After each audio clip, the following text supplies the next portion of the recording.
welcome to what today is June 8th, 2026 Transportation Advisory Board meeting. Stephanie, can I get a roll call? Chair McKee Burrows is absent. Board Member Sterrett is absent. Vice Chair Wickland. Here. Board Member McInerney. Here. Board Member Zortman. Here. Board Member Palmino. Here. Council Member Popkin is coming in the door. We've got a quorum. All right, then I'll read this statement. We acknowledge that Longmont sits on the traditional territory of the Cheyenne, Arapaho, Ute, and other indigenous peoples. We honor the history and the living and spiritual connection that the first people have with this land. It is our commitment to face the injustices that happened when the land was taken and to educate our communities, ourselves, and our children to ensure that these injustices do not happen again. Can I get a motion to approve last month's meeting?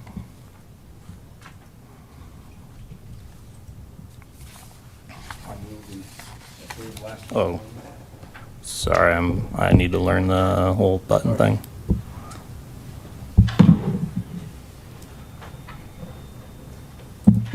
You can do it now.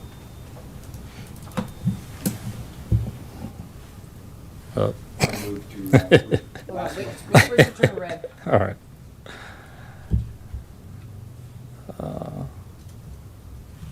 Well, here, we'll do a different one. I'll second it. All in favor? Aye. Aye. And that passes. Any communications from staff?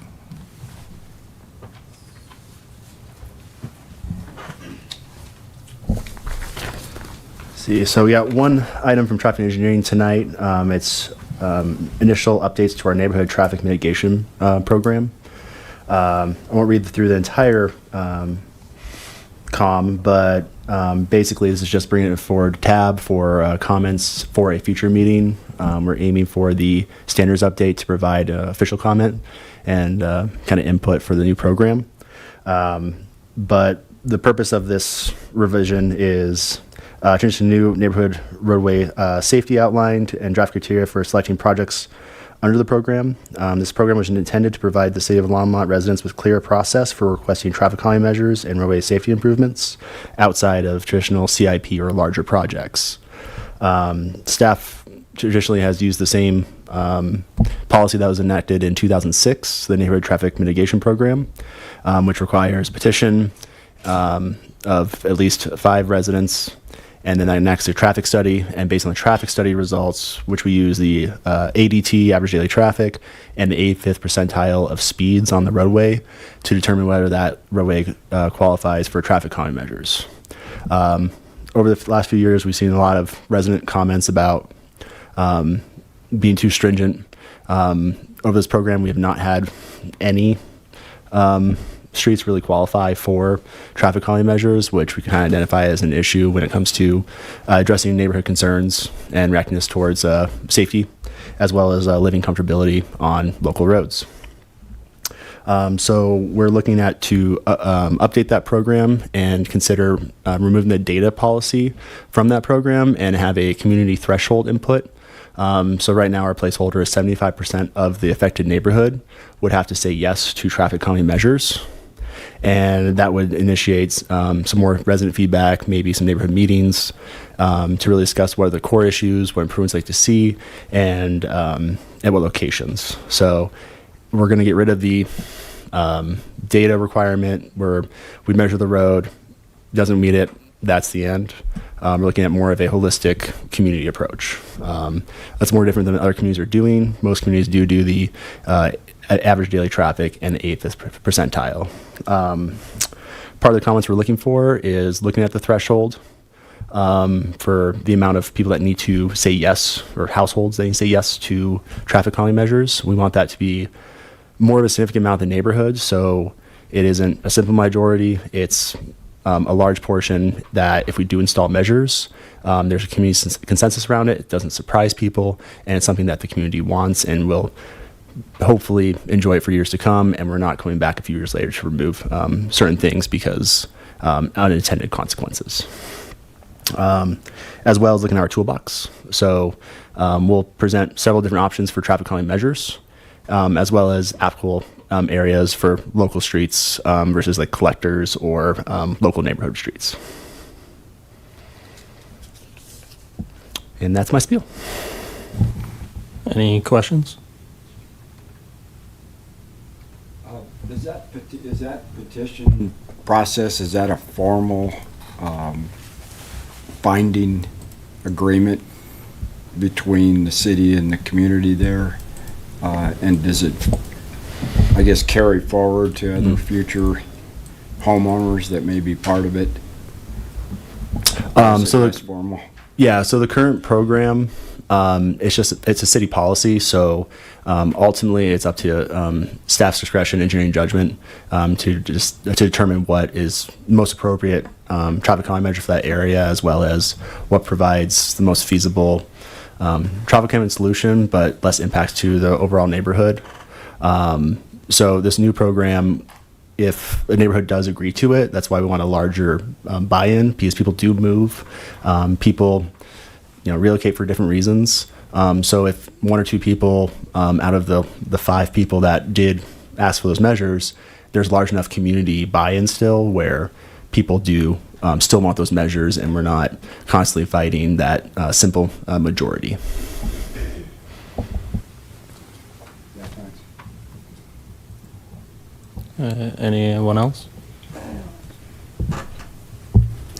Kyle, are painted crosswalks considered to be a traffic mitigation measure under this program?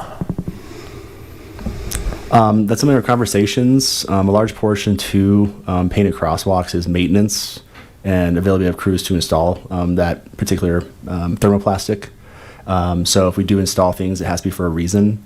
So we do want that buy-in and have the reason why things are installed. But part of this program is to reevaluate what options are available. So painted crosswalks, maybe intersection improvements, more minor intersection improvements, bulb outs, bollards, stuff of that nature. Yeah, I would suggest that the city consider a land use based threshold for painted crosswalks or thermoplastic crosswalks. In other words, if there's an intersection adjacent to a school, adjacent to a park, adjacent to a senior center, adjacent to a hospital, it gets crosswalks established and maintained without an engineering study and without neighborhood participation.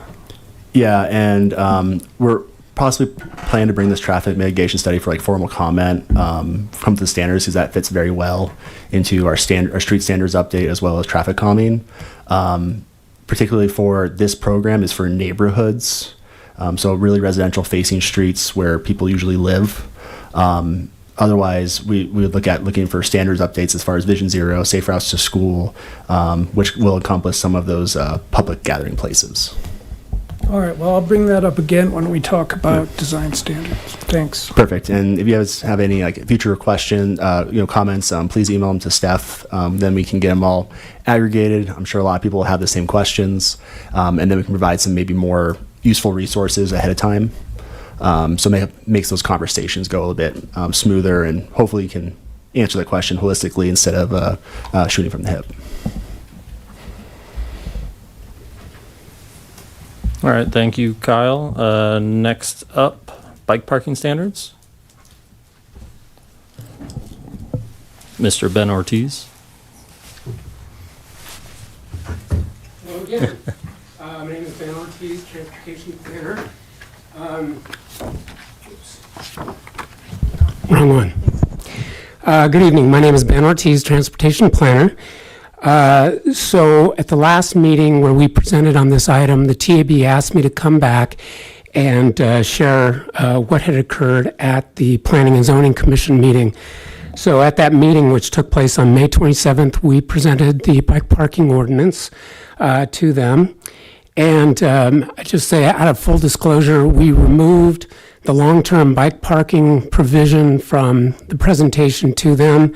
What we decided to take that approach because we feel that it will be more palatable and easy to approve, and that we would later take up the long-term bike parking provisions with the TDM program that we're going to be developing in the not-too-distant future. So, again, we presented the bike parking to the TAB, and they were given 3 options. The first was to recommend approval to the City Council of the ordinance as written without any amendments. The second would be to recommend approval of the ordinance with conditions, and then the third would be to recommend denial of the ordinance, so to recommend not approving it at City Council. And so they chose option B, which would be to recommend to City Council that they approve the ordinance with conditions. And so they gave us some, basically, some high-level recommendations, and they asked us to come up with the language for that. And the first was to amend the cargo bike requirement. They felt that was a little bit too onerous, but they weren't able to give us anything really specific to like do 1 out of every 30. They weren't able to do that. They just felt like we were asking for too much cargo bike parking. They also wanted us to clarify the outside dimensions of the covered bike parking. Presently, we only have the width provided, which shows covered bike parking 4 feet on either side of the rack, but we didn't address the ends. And so they want us to show an envelope, provided dimension for the envelope around covered bike parking, which we said we could also do. The third would be that they were seeking clarification on the 100-foot separation from the land use that bike parking serves. And so they wanted us to clarify with respects to developments with multiple entrances, and like which entrances are the ones that are served, and how do you deal with like detached housing. These would be like condos or townhomes, as well as mobile home parks. And then lastly, they wanted us to eliminate the requirement for short-term rentals. And so those are the four items that they wanted us to address. And so we are going to prepare the planning and zoning resolution language for that.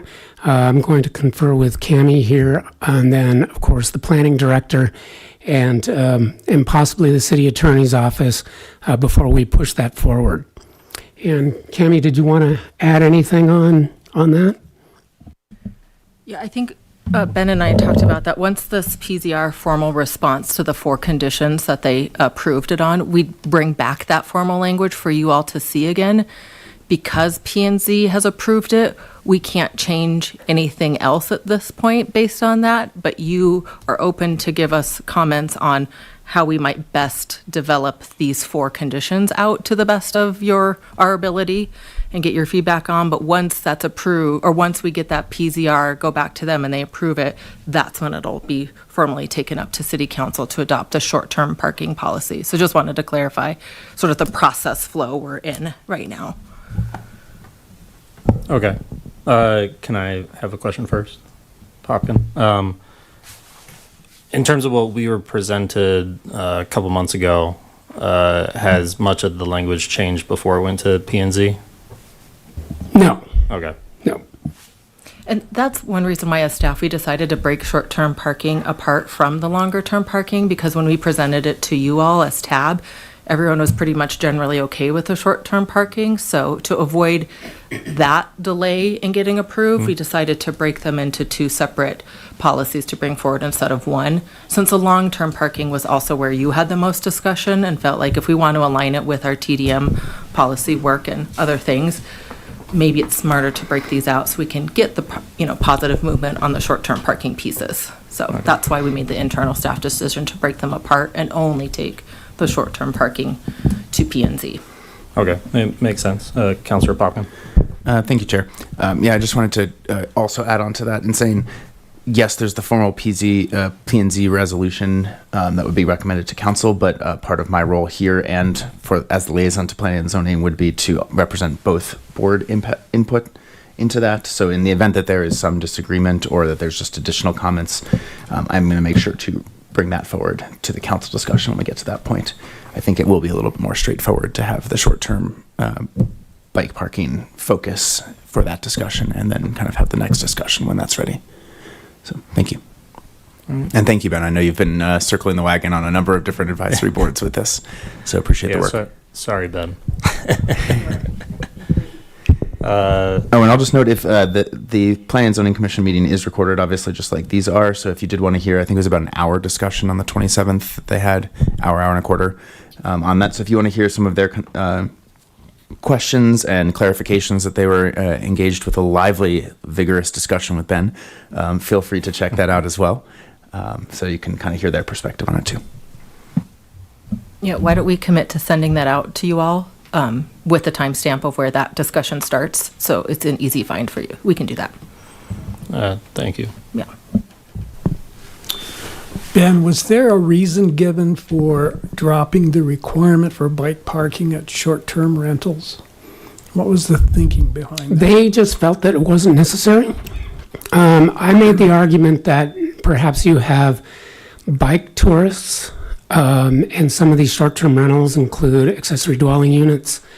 And so my reasoning was, well, if you provide one rack, and frequently bike tourists might be couples touring, that the owner of that home and accessory dwelling unit probably would not want to see bikes brought into the unit. And so I thought that it would be prudent to have some bike parking for that, but they just felt it wasn't necessary. Seems like it sends a message to visitors to Longmont that if you come here, be prepared to drive everywhere you want to go. Or bike share.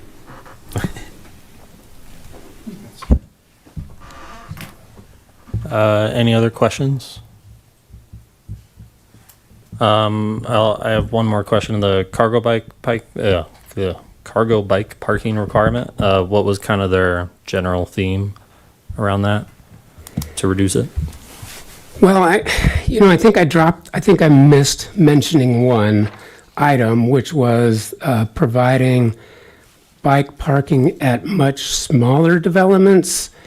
And that was sort of coupled into the cargo bike parking requirement. Is like some of these smaller sites, they felt that there just wouldn't be room for bicycle parking. I have seen some very small sites indeed that have provided bike parking. It's really not a problem, but they didn't see it that way. So they just wanted to relax the requirement. I just didn't feel comfortable with it. I don't know that there was a good or bad reason for it. They just didn't feel comfortable with it. I think they also felt like the demand was just not there, although anecdotally it seems like the desire for cargo bike parking is growing. So I think there is. Well, yeah. If you look at gas prices, I think cargo bikes are flying off the shelves. So, any other questions? Then I guess we'll move on to the next item. Thank you, Ben. Thank you. RTD service changes. Yeah. Ooh, I'll do this one. And I forgot to introduce myself earlier, so for the recording or if anyone's listening or watching online, I'm Cammie Edson, the Transportation Planning Manager for the City of Longmont. So RTD, as most of you might know, but maybe not everybody, they usually make service changes 3 times a year. And so this is their summer season change.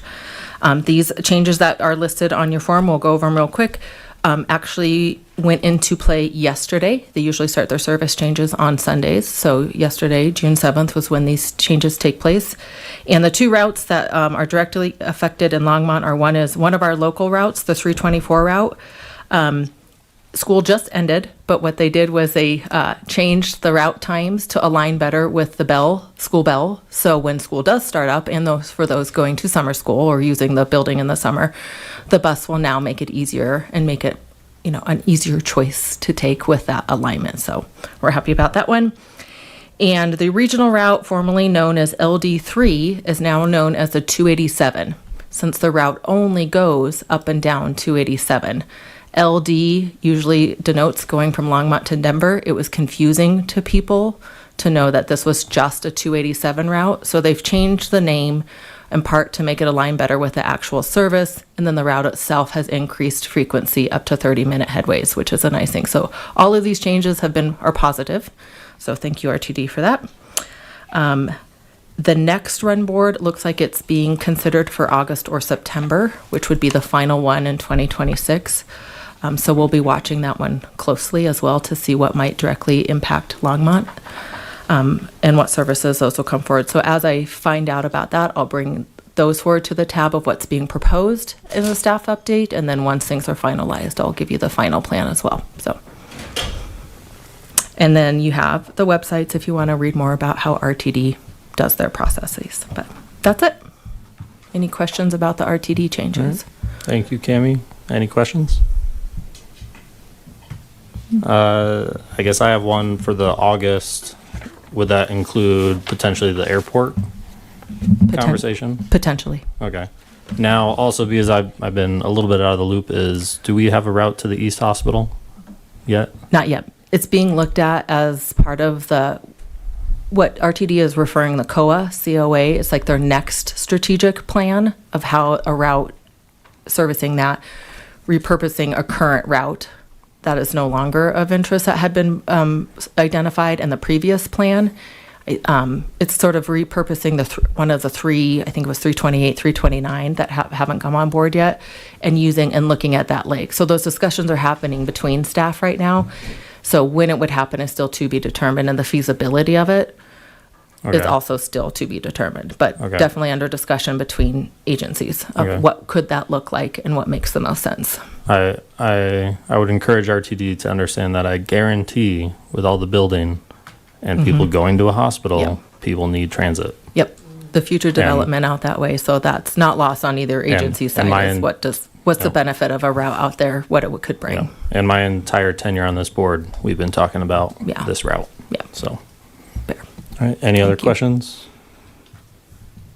All right. Then moving on to public invited to be heard. Do we have any public in attendance? It appears no. So I guess we'll move on to information items. Do you want me to? I think, we have a guest presenter tonight. Yes. So as you remember, last month we had on deck to hear from our Chief Financial Officer. She's here tonight to present instead. So we're going to have her go first, and then Kaylee will follow with an update around the regional e-bike share. But Kaylee, do you mind clicking that on? So we can run the presentation for you, and you can go from here, or you can hop up to the podium, whatever you prefer. I don't mind standing at the podium. Okay, sure.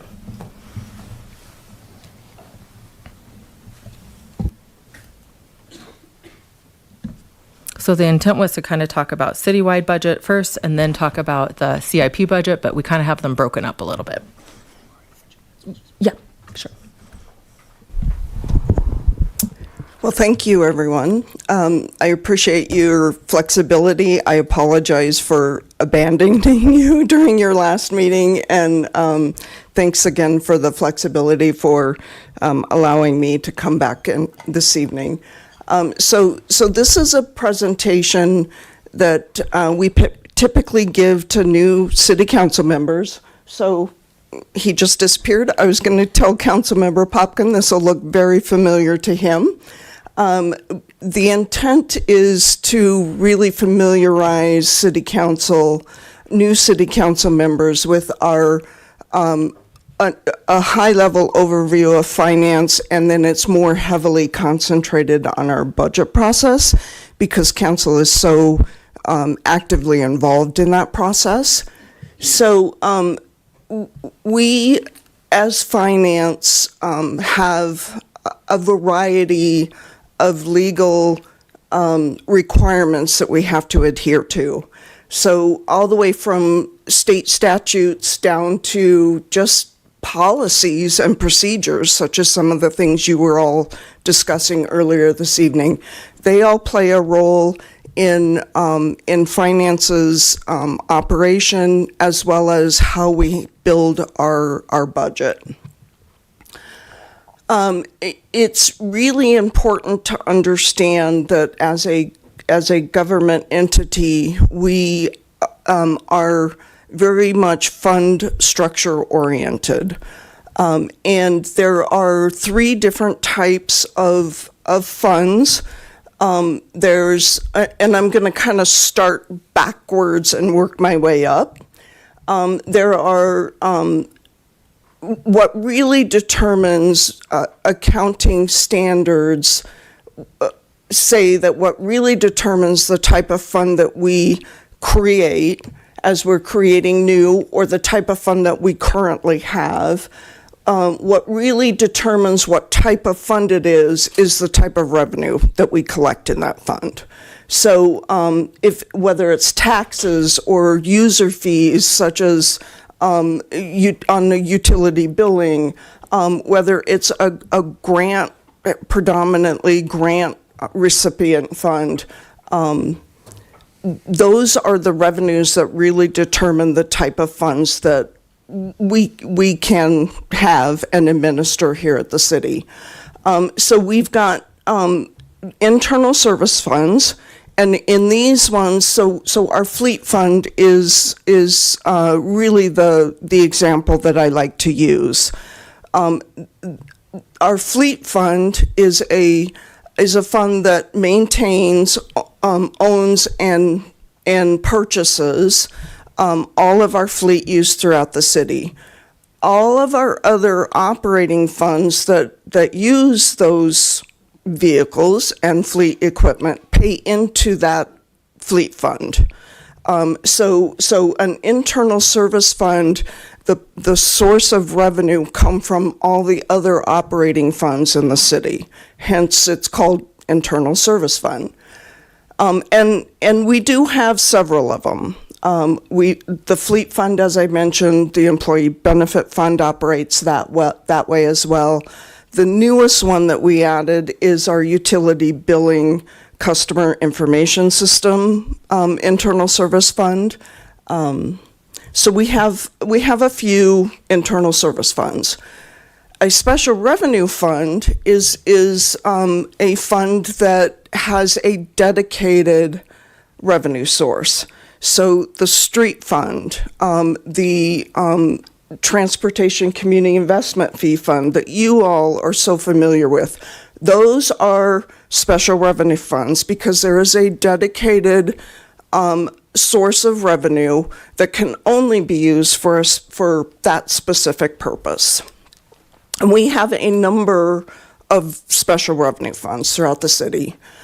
We also have a number of enterprise funds. So enterprise funds, water, sewer, electric, those are all your utility billing. The revenue to those enterprise funds are the utility rates. And then everything else, all the other services that the city provides that really don't have a dedicated revenue source fall into the general fund. And the general fund, the main source of revenues in the general fund are are taxes, really. Two different kinds of taxes, property taxes and the non-earmarked sales and use tax. So the general fund provides a lot of services to the community. We have 49 total funds across the organization that we budget for. I'm not going to go through each of these, but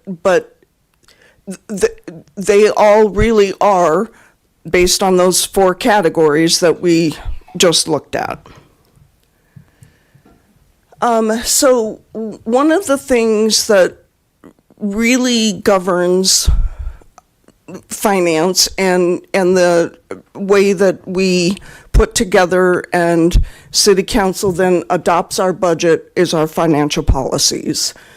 These are updated and reviewed by staff annually. They're adopted by council annually as part of the budget process.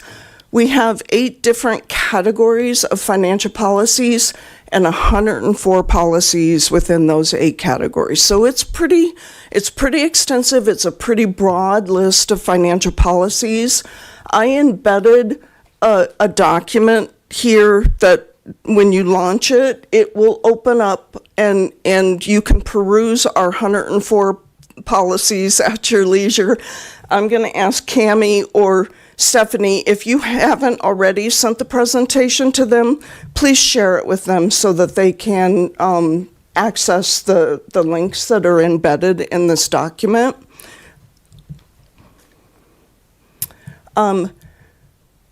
So there's a few things, again, that really govern our budget. A municipal charter requirement that we have to adopt a line item budget.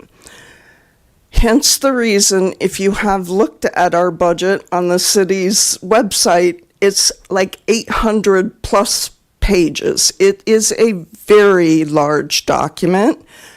And a good share of that document is all the line item detail for every service in every fund throughout the organization. So it's a lot of detail. But the reason that we presented at that level, and I will tell you, we are certainly in the minority in terms of other comparable cities. Most cities don't present a line item budget in their actual adopted budget document, but because we have a charter requirement, we do have to. In the general fund and the public safety fund, and this is our goal really is to expand this beyond the general fund and the public safety fund. But in those 2 funds, we have a base budget philosophy. So you start with your ongoing budget from the prior year, and then whatever additional ongoing resources that you need that you cannot cover within that budget amount, you have to make a budget request for. And if that is funded, that becomes part of your base budget then the following year.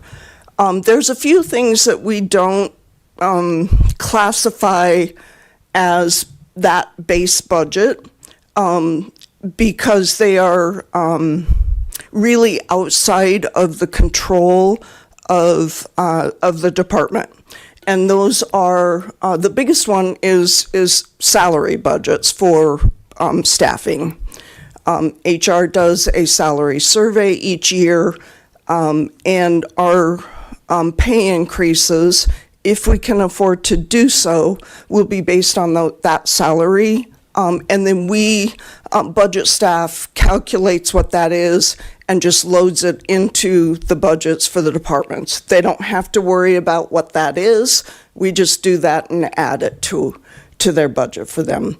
Our fleet lease rates that I was speaking about before, where every operating department that owns a vehicle or fleet equipment, those are calculated by our fleet department and added to their base budget, so they don't have to worry about that. There's a few others, our liability insurance, our work comp, those types of things. So those are in addition to what the departments really have to manage in terms of their base budget. We do classify budget requests in, to 3 different categories.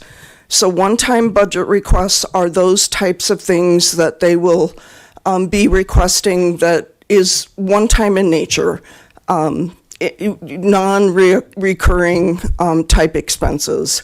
And we have a fair amount of these types of budget requests year after year. And then ongoing, we have we classify them in 2 different levels of ongoing. Level 1 is something that is really outside of your control in terms of you are going to be, and when I say you, I'm talking the manager of that budget. They are going to be paying for that level of increase regardless of whether or not we provide them additional funding or not. A really, really good example of this is utility charges or contractual obligations. So those are level 1 type requests.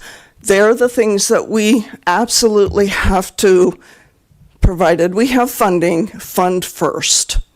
Level 2 requests then are an enhancement to service level, a new position, those types of things that a manager really does have control over as to whether or not we have to fund. And then I'm sure you all are very familiar with our CIP. We adopt a 5-year CIP and have been doing this since 1988. It really is our planning capital improvement program. It really is our planning tool for infrastructure related expenses.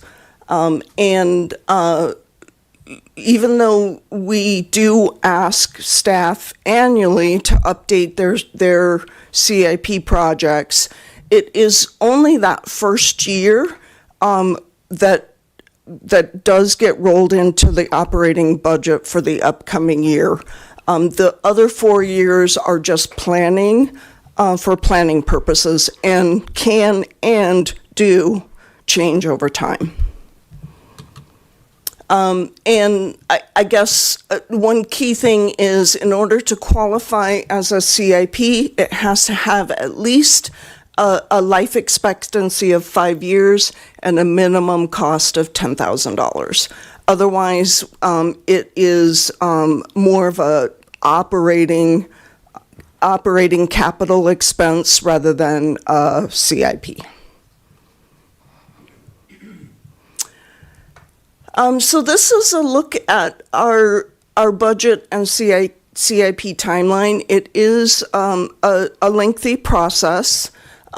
Staff start with preparing and updating their current CIP projects in March. We follow that by the operating budget for staff in April. And in May, we have an initial conversation with council, typically an initial conversation with council regarding the upcoming budget. And then June and July is that time frame that I mentioned before where HR is really finalizing market salary data. We are meeting with the city leadership. The departments are presenting their budget to Harold and the assistant city managers. And in July, we start our general fund revenue projections. Departments that really manage separate funds like the utilities, et cetera, are doing their revenue projections kind of in that April, May timeframe. We certainly can update those as new or better information comes, to light. But from a general fund, from a property tax, from a sales tax perspective, we really don't start putting revenue projections together until July. Property tax, that's because we cannot get property tax information from the county any sooner than that. And sales tax, we truly just want to try to get as many months of current year collection as we can, so we can see what sort of trends are happening. And then in August, so this is another city charter requirement, we have to have our proposed budget presented to council on or before September 1st. Well, Tuesday very rarely falls on a September 1st, so it is typically the last meeting, the last council meeting in August where we are presenting our proposed budget, and that does include the CIP. And then throughout the month of September, we're doing various presentations to City Council on different aspects of the budget. CIP usually does take up one full meeting because staff does go into quite a bit of detail on our proposed CIP projects. Another conversation is around pay and benefits. We spend a fair amount of time talking to council about that component of the budget. And then we have to hold another charter requirement. We have to hold our first public hearing on the budget on or before October 1st. We typically hold 2 public hearings throughout the budget process, with the first one usually being before October 1st. And then in early October, we get final direction from council and implement whatever changes council is requesting that we make to the budget, and then they adopt that in October. And it takes a variety of ordinances and resolutions to adopt our budget for the year. So it's an adoption ordinance, an appropriation ordinance, mill levy ordinances for the DDA, for the general fund mill levy, a pay plan resolution, financial policy resolution. So there's a number of actions that council does officially take to adopt our budget in October, and then it becomes effective the following year. So, as I mentioned, it is a pretty lengthy process that involves all folks across the organization to complete. So what I wanted to do was just give you a snapshot of the most recent budget that was where we've gone through an entire budget cycle, because once it's effective and we're into the first of the year, it is not static. It does change, and there are various reasons that we change the budget. And I'll go through some of those to give you kind of a sense of that. But what I wanted to try to illustrate here in the next several slides is really how does or can the budget change since the first time council sees it to when they adopt it, to then what does it look like when we're at the end of the year after we've done all of our additional appropriations for the year. So using 25 as an example, it was a balanced budget because we have to present a balanced budget. That's a state requirement. It's a city charter requirement. But when I say balanced, I don't necessarily mean that all of our expenses is covered by revenue. As I mentioned, we have one-time expenses. The CIP is a really good example of a very large one-time expense. And so balanced could mean, and does mean, the use of fund balance. And that fund balance, in some cases, in the utility funds, for instance, those utility rates are set at a level to recover enough so that they can build up a fund balance to be able to do a project. Hence the reason, really, that we use such a large amount of fund balance. It is by design. It is fund balance that we have intentionally been building up so that we can afford to do these very large, very expensive capital improvement program projects. So this is what our 25 budget looked like when we first presented it to council in August, at the end of August. And then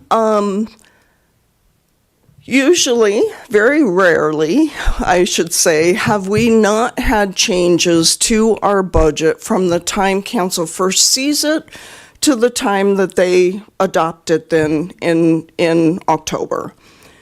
In 25, those changes were predominantly in the general fund because property tax. So I mentioned that we cannot get property tax information from the assessor's office until the June, July type timeframe. Well, that is still very preliminary information that we get from them because they have not yet certified to us what our assessed values are for the city.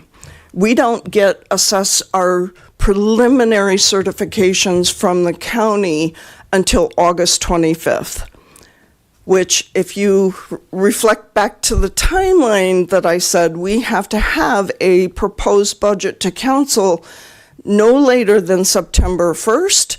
That doesn't give us a whole lot of cushion there. So we always use a preliminary number in our property tax. Yes, it is information that it's a best estimate of where we think property taxes will be, but it's by no means final. And so in 25, that was a difference of $2.6 million in the general fund between our very preliminary numbers that we got from the assessor's office and the preliminary certifications that we get in August. Once we get them in August, they can still change until December because we don't receive, they could change up until the beginning of December. We don't receive final assessed value information from the assessor's office until the end of November, beginning of December. So they can and do still change. And in this year, they changed by a fair amount. So that really is the bulk of those changes that we had to make to the budget from the time we first presented it to council and when they adopted it. And then the council adopts it, it becomes effective January 1, and then we're changing it again. It really is a living, breathing thing because we will do additional appropriations throughout the year for a variety of reasons. We get a grant, for instance. We get some additional unplanned for revenue, and in order for the departments to spend that, we have to appropriate it. Council has to appropriate it. So we are constantly bringing additional appropriations to City Council, and our budget does change over time. Carryover. So let's talk a little bit about carryover because by our charter, all of our appropriations in all funds except one lapse at the end of the year. So the appropriations for those CIP projects that are multi-year projects has now lapsed, and we have to carry it over. We have to budget the full amount up front because our purchasing code requires that we have the appropriation, the full appropriation, and this is also a Tabor issue. We have to have the full appropriation in place before we can award a bid or an RFP or award a contract, essentially. So even though we know this project or this, one-time thing is going to span more than 1 year, we have to have the full amount appropriated up front, even though we know we're not going to spend it in that first year. But those appropriations by charter lapse, and we have to carry them over through an additional appropriation, add them to the budget for next year, so that we can continue paying on those contracts. So it's carryover, or it's the new dollars that I was talking about, the new grant, the new whatever may be unplanned source of revenue that we now know we're going to get. I think I covered all that. So this is what the 25 budget looked like when it was all said and done at the end of the year. We started with an adopted budget of $473 million. We ended with a budget of $711 million. That was $238 million that we added to our budget in 25. It is a significant amount. But you will see that most of it is carryover. So it's dollars that council previously appropriated, wasn't spent, is still needed for the purpose that it was appropriated for. Now we just have to carry it over. So this chart kind of gives you a sense of the size of the carryover relative to the new appropriations. Because as I mentioned in the slide before, two types of appropriations, new dollars or carryover. And one of the things that you'll really notice is that starting in 2013, 2014, our carryover, the orange line, really took off relative to the blue line, which is the new dollars that are being appropriated. So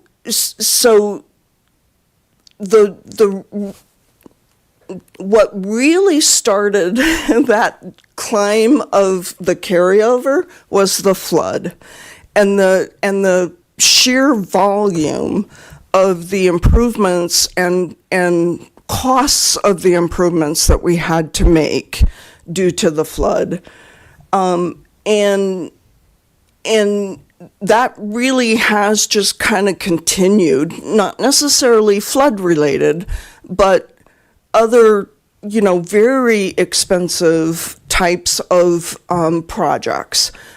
So ARPA funding, we got ARPA funding for recovery. We couldn't, of course, spend it in 1 year. And so that has contributed to the carryover. We got disaster recovery in our community development block grant HUD funding. So that's kind of continued as well. Bond dollars is another really big contributor to this. We have issued some pretty significant bonds for water improvements that we have had to carry over until they can spend those funds. Storm drainage bonds. We did bonds for the Civic Center for the remodel for the Civic Center, the library, safety and justice.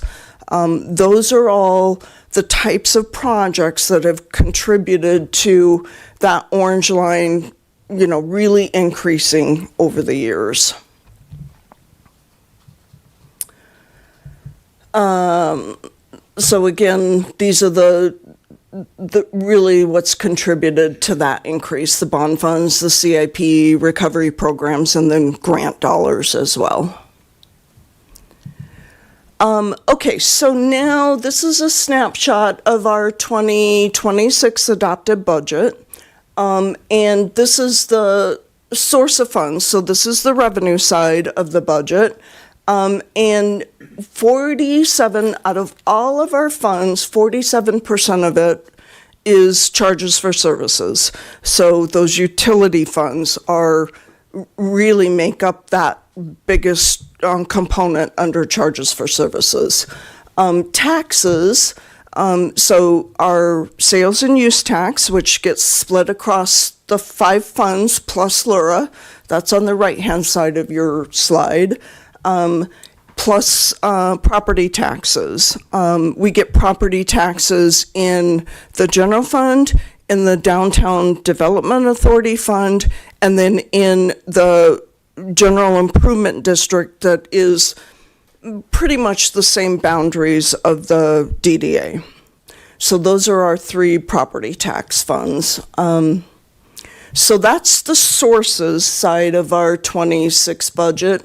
And here is the uses side of our 26 budget. So the top pie chart, it really just shows you by fund. And you will see that over 50% of that $519 million budget is in the general fund and the electric and broadband fund. And then the little bar graph below that top pie chart is intended to show you based on the category of expenses. And operating and maintenance make up 37% of that. But I will tell you that there is one sole expense that makes that greater than any other, greater than even the personal services, and that is purchase power. $70 million in our 2026 budget is for purchase power, the power that we purchase from Platte River Power Authority. So if we were to exclude that, salary, personal services, salary and benefits is our largest citywide cost. And then on the right is our CIP, but this is only a snapshot of the 2026 projects. So $93.2 million, with most of it being a transportation type related project. And then I wanted to wrap up with our priority-based budgeting. So this is kind of an ancillary budget process that we have been doing for a number of years. We started doing it in 2010 just for our general fund services, and then we expanded it in 2015 citywide. It's a multi-step process, and I'll take you through that in just a bit, that really took the goals from Envision Longmont in 2015. We took those goals from Envision Longmont to represent the priorities, the results that we from an organization are here to provide to the community. We did build in equity component to this in 22, and then we took that equity component and built it into the scoring process in 23. And I'll go through the scoring process with you as well. So our priority-based budgeting process really is a means of allocating our resources based on relative priority of programs. It allows us to link budget decisions to those strategic results of priority-based budgeting. And I know this probably doesn't make a whole lot of sense at this point, but we have a lot of information on our priority-based budgeting, PBB we call it, on our city's website. I've also embedded some information here that, when you receive this presentation, you can launch these embedded documents and really learn more about this process. But as I mentioned, it is a multi-step process that step one, we have to identify what are the results that we as an organization are wanting to achieve in the community. And that was what we linked to our goals from Envision Longmont. And then we added, so Envision Longmont worked great. The goals from Envision Longmont worked great for our results for priority-based budgeting, for services that we are providing directly to the community.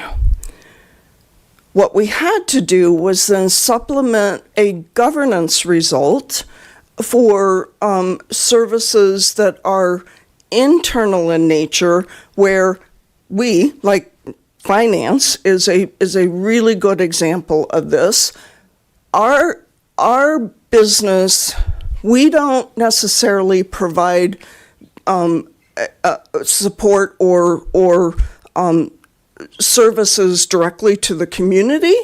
Our sole purpose is to provide support to the rest of the organization so they can provide those services directly to the community. So that's what we mean by governance results. So it's the city attorney's office, it's HR, it's those kind of back-end support functions that really weren't identified in Envision Longmont. So we added a governance result to capture those ones. So that was step one. Step two then was to define what those results are. So what do we mean when we say we are here to achieve a result of livable centers, corridors, and neighborhoods? What does that mean?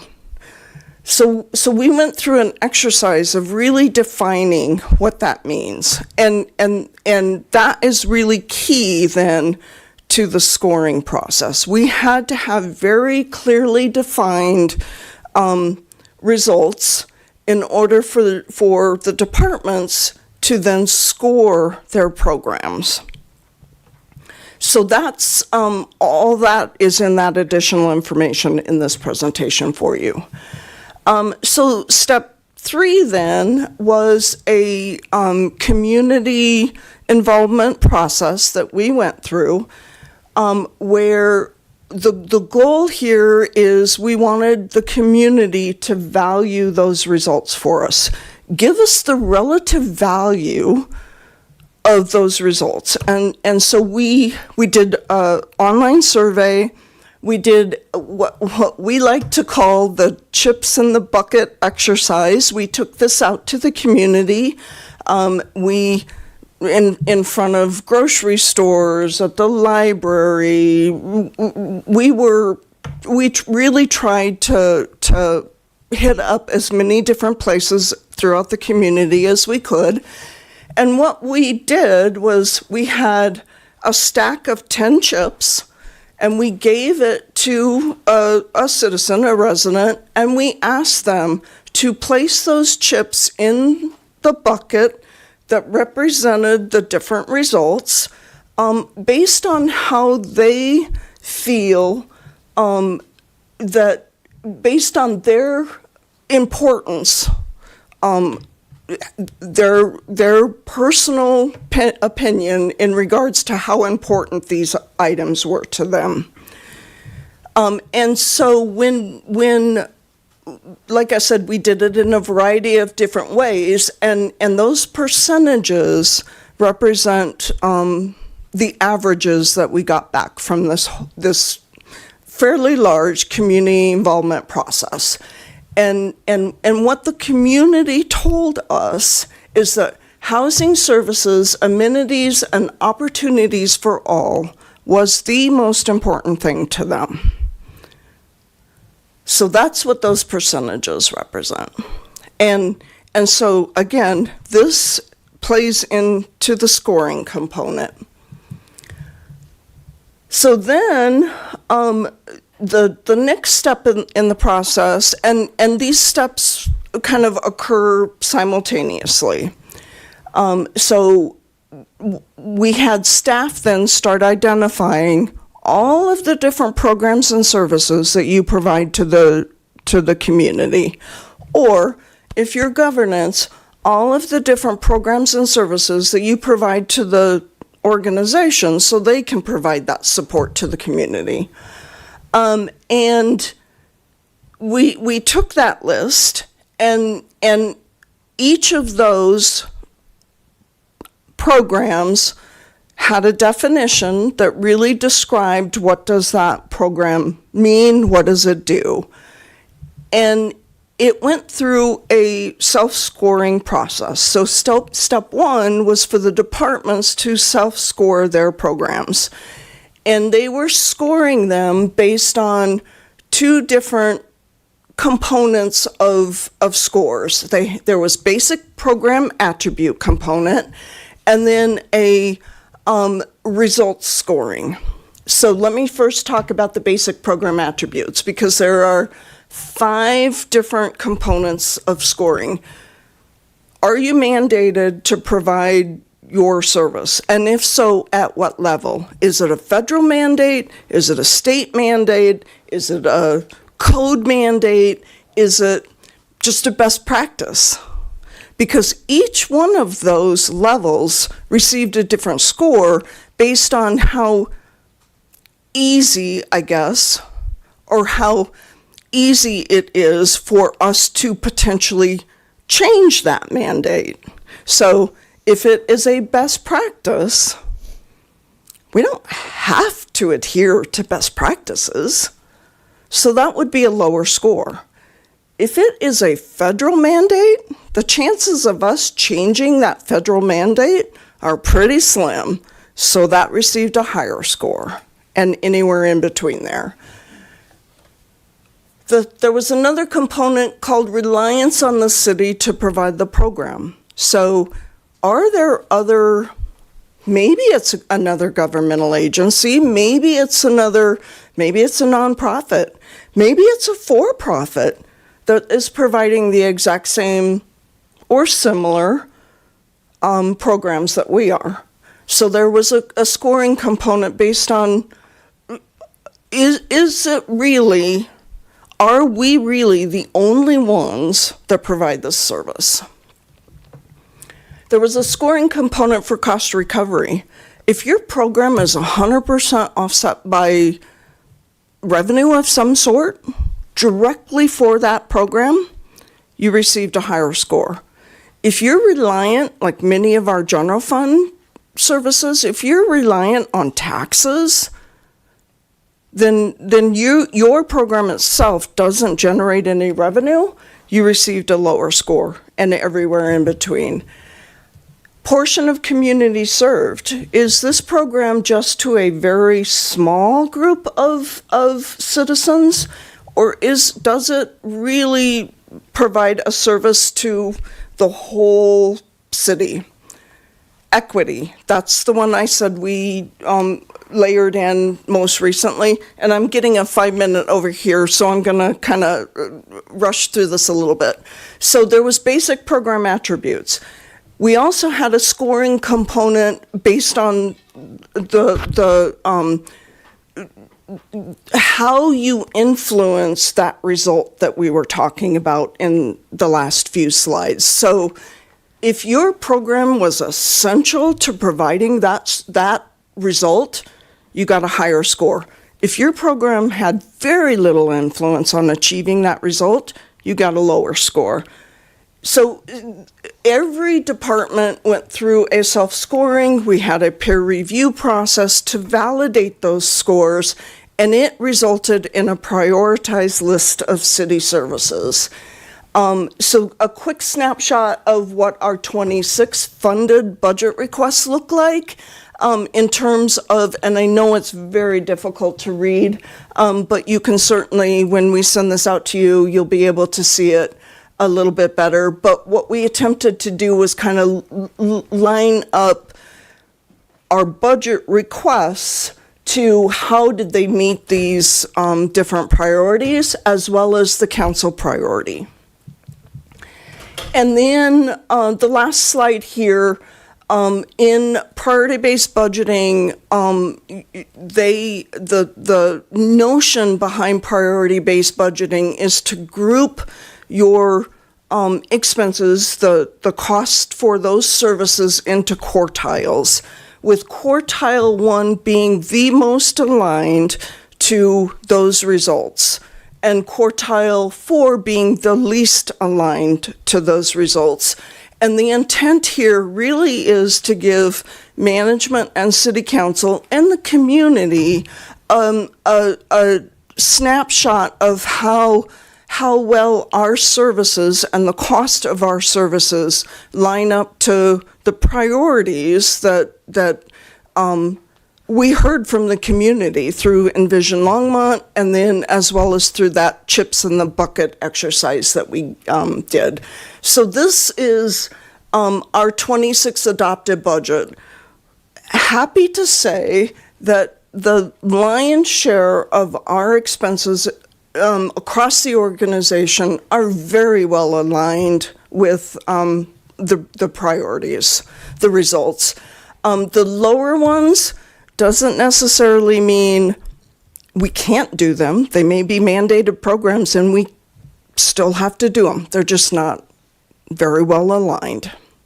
So I'll stop there. No, that was the last, that was my last slide, so. Thank you, Teresa. Well, then, thank you, Teresa. I'll leave it to the board with any questions or comments.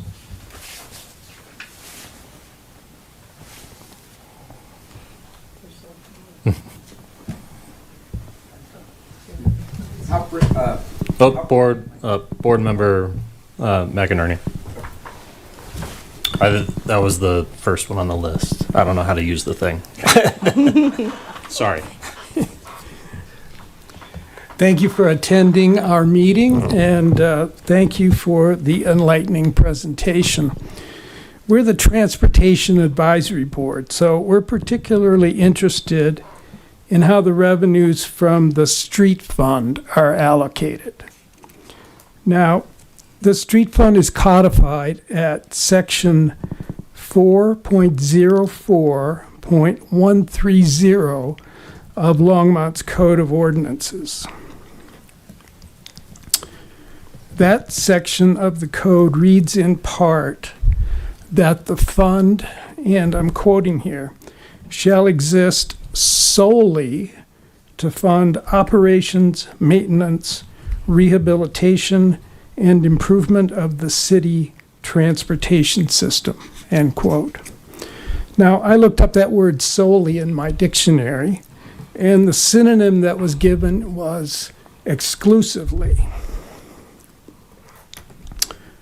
Also regarding the street fund, Longmont's 2026 adopted budget in the administrative and franchise fee policies section on page 54 states that, and I'm going to quote again, such revenues shall only be used to fund operations, maintenance, rehabilitation, and improvement of the city's street transportation, sidewalk, and bikeway systems, end of quote. And there's a little note in fine print under that paragraph that says, the city currently follows this policy.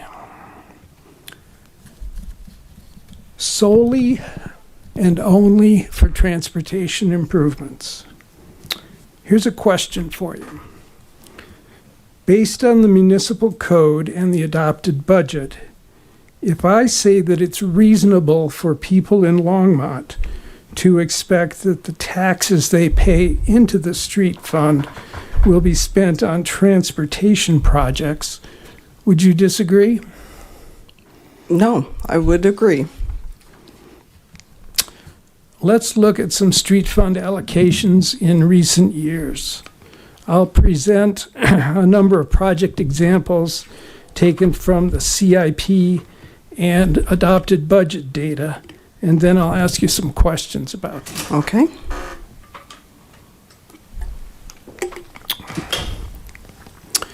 In 2022, $137,500 from the street fund was allocated to stream maintenance and restoration projects.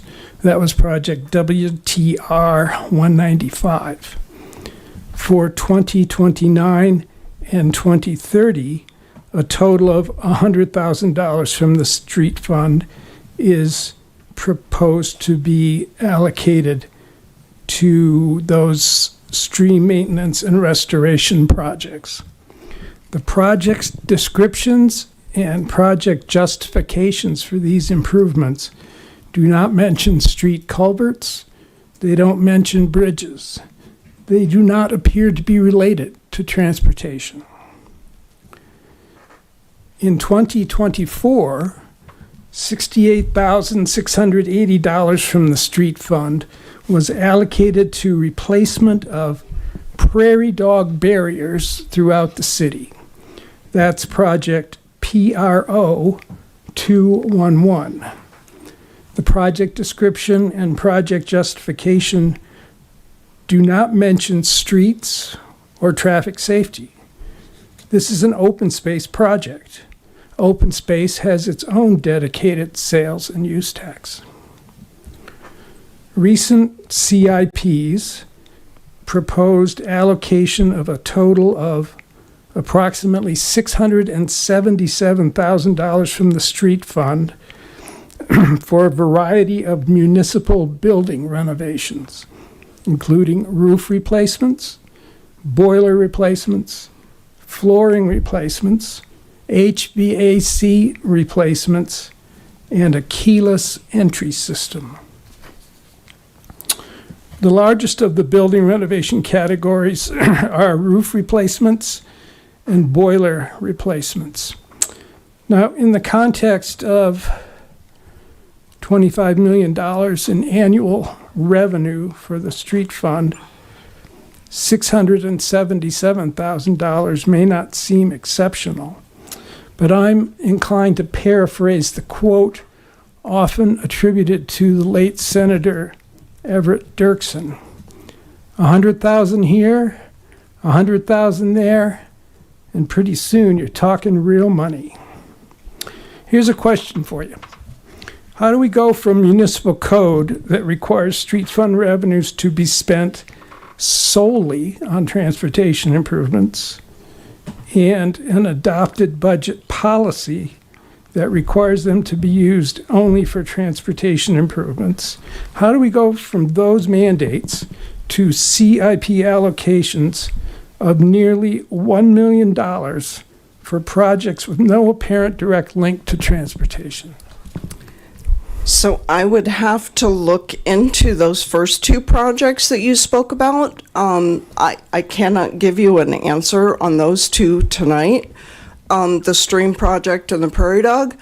But for the building project, what I can tell you is that is maintenance on a building that houses and the operations of the staff working in the street fund. So it is expenses for street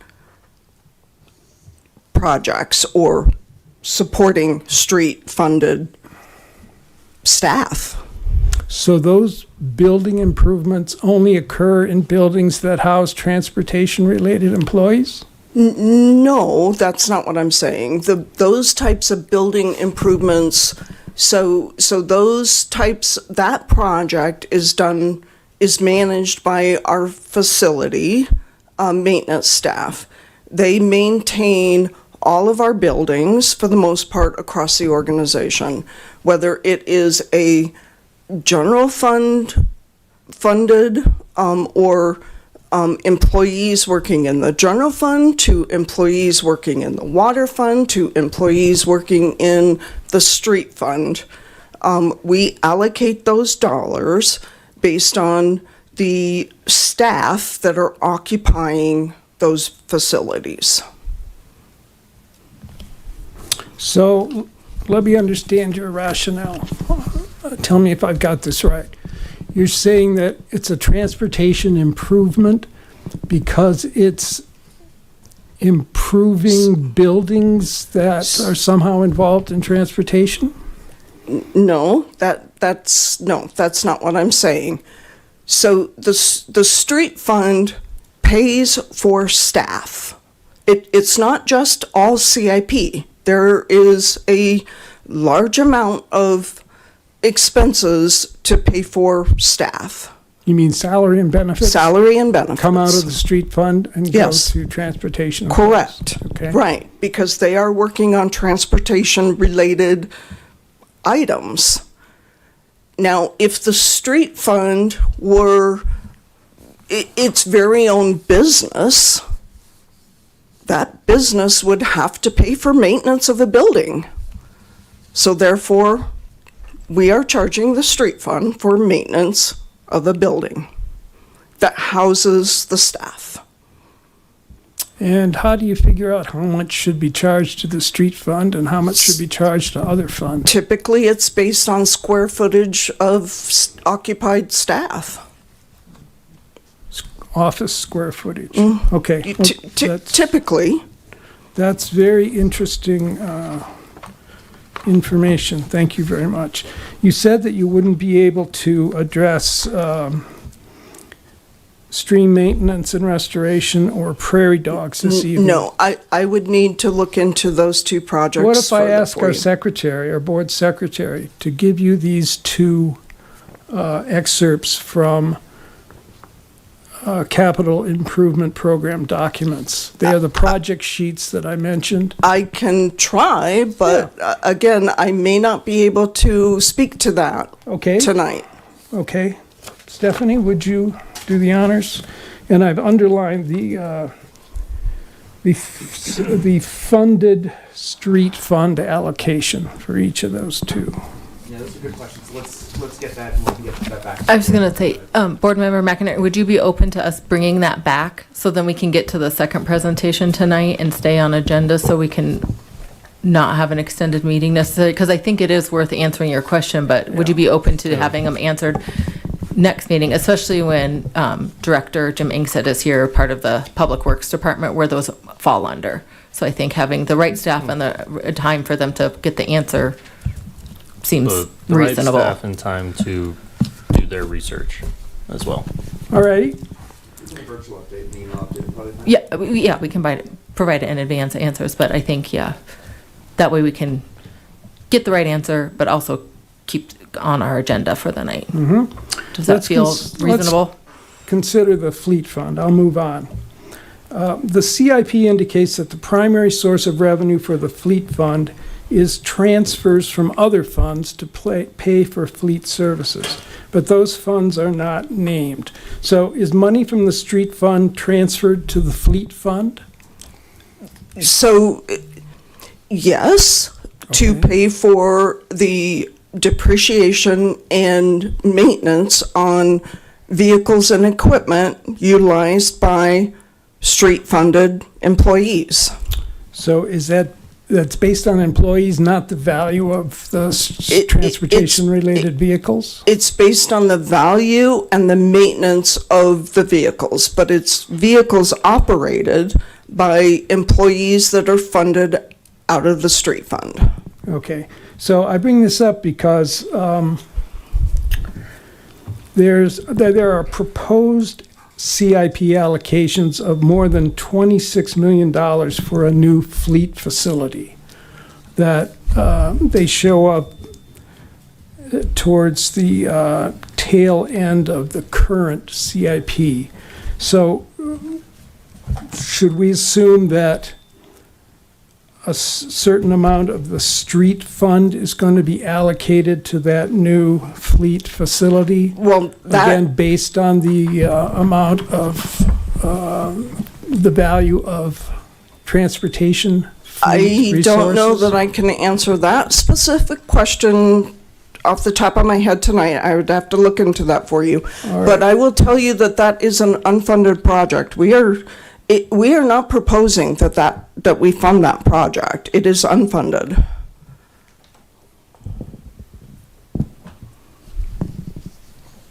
Okay, but it's on the CIP, which As an unfunded project, which yes. demonstrates intention to fund it at some time? Am I It right? demonstrates potential need. I don't know at this point whether we can afford to fund that. Got it. Okay, let's move on to Vision Zero. In May 2023, Longmont City Council unanimously adopted a resolution committing to a Vision Zero program. The resolution acknowledges that during the period from year 2000 to year 2021, 42,140 motor vehicle-related crashes occurred in Longmont, resulting in 4,688 severe injuries and 92 fatalities. Vision Zero is a strategy to eliminate traffic-related deaths and serious injuries and to enhance travel safety for everyone who uses our streets. The council resolution directs city staff to develop a Vision Zero action plan. This board has demonstrated support for the Vision Zero strategy on numerous occasions in recent years. At our April board meeting, we learned that Longmont's Vision Zero action plan has lost momentum and is at least a year behind schedule. Now, delay in receiving a federal grant was identified as a key factor. We also learned that the city considered fully funding Vision Zero's planning process in 2025 from municipal sources only, but decided not to do that. Can you comment to the board on how that decision was made? Was that part of the PBB process? Were there discussions at which there was agreement that Longmont streets are safe enough as they are and that expediting the Vision Zero action plan is not a high priority? So I can tell you it was not PBB. We have not used PBB in that manner. I should say we have not used PBB to not fund Vision Zero. I don't know, to be honest with you, why that decision was made. That is probably a decision, a question that we need to ask city leadership. I think Board Member McInerney, we've come and given a number of updates to TAB that we have been funding Zero this whole time. We've been making progress. We have a draft plan. We have our delayed grant at this point. So progress is moving forward. So the council's intention, staff intention to move this all forward is moving forward. And I think we're making great momentum, especially now that we do have our federal funds. So the delay is over and that we've been presenting updates all along. So I don't think there was a delay in momentum. I think there was a delay in funding, which changed how we had to prioritize what local funds were available. So internal staff made decisions of what can we afford with the dollars allocated in that given budget year in 2025 versus 2026 to keep things rolling, which we did do. And so I think, what was it, 2 months ago or 3 months ago, you had a major update on what was used, what local dollars were funded. You got the presentation from Fair and Peers on the high injury network, the high risk network, the LOSS prioritized intersections. All of that was used to keep the action plan going. They are all part of the action plan. So it is all moving forward and going in progress. I'm sorry if it was misunderstood that we weren't addressing the Vision Zero action plan. Those are key components to the Vision Zero action plan. Well, that was the meeting. I was just going to say, thank you, Cammie. I think the intention all along was to fund it over a phased approach. It was never, at least my understanding was never to fund it all at once. Well, and the internal discussions around could we pay for it internally were happening when we had no idea how long it was going to take to get our federal funds. So we had those discussions. And what we decided we could afford was to keep going with the data analysis, which is what you got the presentation on, versus funding the whole thing and not having it be a plan that wasn't necessarily as robust as we wanted it to be. So we have now received the funds that we needed and kept the progress going on sort of Vision Zero pieces to get those building blocks in place. So the plan as envisioned and as what we wanted that grant for can actually come to be instead of cutting the process off too soon with a lower dollar amount. That April meeting was the meeting at which I showed everyone in attendance this multicolored project Yep. So I timeline. created that. I presented it, yeah. So that was Yeah. our proposed plan at the time. And then Right. we've had to adjust as we've learned more from the feds about their timing and intention on the grant. So Well, the my good news point is we then and now is that it shows the entire Vision Zero action plan being completed in April of this year. yeah, So, as I said then, we're a year behind schedule. yep. So we can All thank right. the feds for that, but we finally got it in and we are ready to rock and roll. So, All right, so I'm just urging city staff and city council to consider Vision Zero implementation to be not only a transportation improvement, but also a public safety improvement, eligible for funding allocations from Longmont's Public Safety Fund. Vision Zero implementation would also be a great use for future traffic camera fine revenue. Longmont has budgeted $676,000 in revenue from that source for this year, 2026. So I urge city staff and city council to be respectful of Longmont citizens who voted to tax themselves for transportation improvements by allocating street fund revenues only to transportation projects. And I urge staff and council to do everything they can to support completion and implementation of the Vision Zero action plan. A specific recommendation I would have is to add a Vision Zero implementation line item to the CIP as a TRP project. That would be for engineering aspects of Vision Zero. We've heard that Vision Zero can be described as having engineering, enforcement, and education components.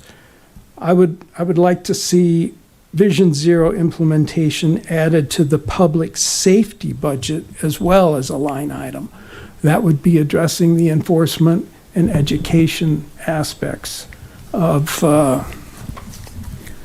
Vision Zero. And once again, Board member, let's keep going. all right, Yeah.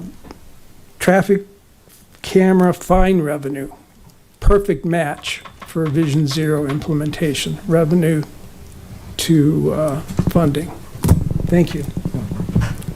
All right, board member Polmano.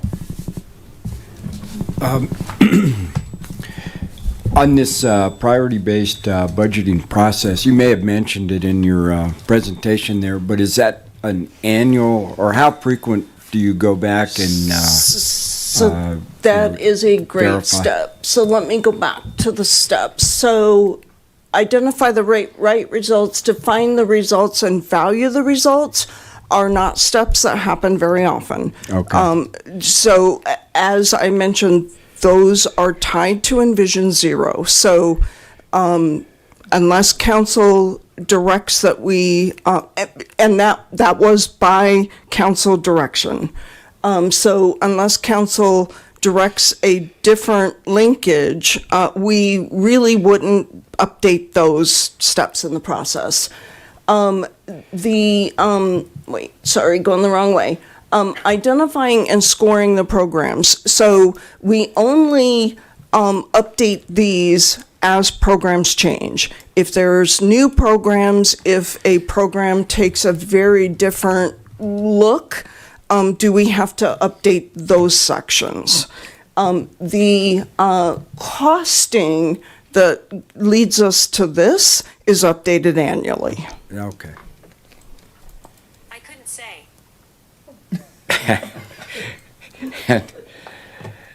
And also with Stumped Siri. the, and with the CIP program, only that first year is funded, correct? Is the Becomes- rest? Is rolled into our operating budget, correct, our annual budget, because we adopt a one-year budget. Okay. Thank you. Any other questions? Well, thank you for the Okay. presentation. Well, thank you. It was a lot to take in, so. And I will get back to you all on these two projects.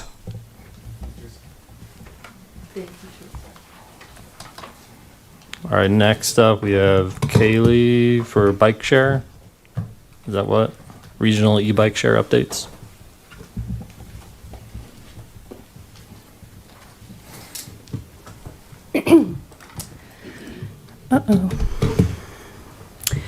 Okay, good afternoon, everyone. My name is Kaylee. I'm a transportation planner with the city, here to give you an update this evening on the Northwest Regional e-bike share program. So today's agenda, we will quickly go over the history of e-bike share or bike share in Longmont. We will quickly go over the planning work that has been done to date and where we are at in the process today, and then we will look at next steps. So some of you may be familiar, but wanted to make sure that everyone on the board was familiar and kind of level set. Longmont has had bike share in the past. We had a Zagster, which was the company from April 2017 to about June 2020. There were a total of 50 bikes. I believe they were regular pedal bikes, so not e-bikes, and 10 stations, so 10 locations around the city. Some of those locations included the area outside of the Library and Civic Center Plaza, which is shown in that photograph on the screen. Also the Rec Center and 8th and Kaufman. This program was made possible by collaborative funding with public-private partnerships. So with Oscar Blues, Visit Longmont, Longmont Hospital, Boulder County, and the city. And I believe it ended, as we all know, 2020 COVID hit, and I believe Zagster was facing financial troubles. And so the program unfortunately ended. And so we have not had bike share in Longmont since. So I will go over each of these chunks in more depth, but wanted to give you an overview of what this timeline has looked like for this kind of phase of trying to get bike share in Longmont, starting with the Northwest Regional e-bike share feasibility study that was completed in 2024. All the way through our application to the state, through the Colorado Energy Office, our contracting with them, some pre-implementation work. We did release an RFP for the vendor, and then our current contracting phase. So in 2022, DRCOG had a call for projects for their Transportation Demand Management Set-Aside Grant. This is a grant that DRCOG leads that municipalities and transportation management organizations are eligible to apply for. It is a non-infrastructure grant.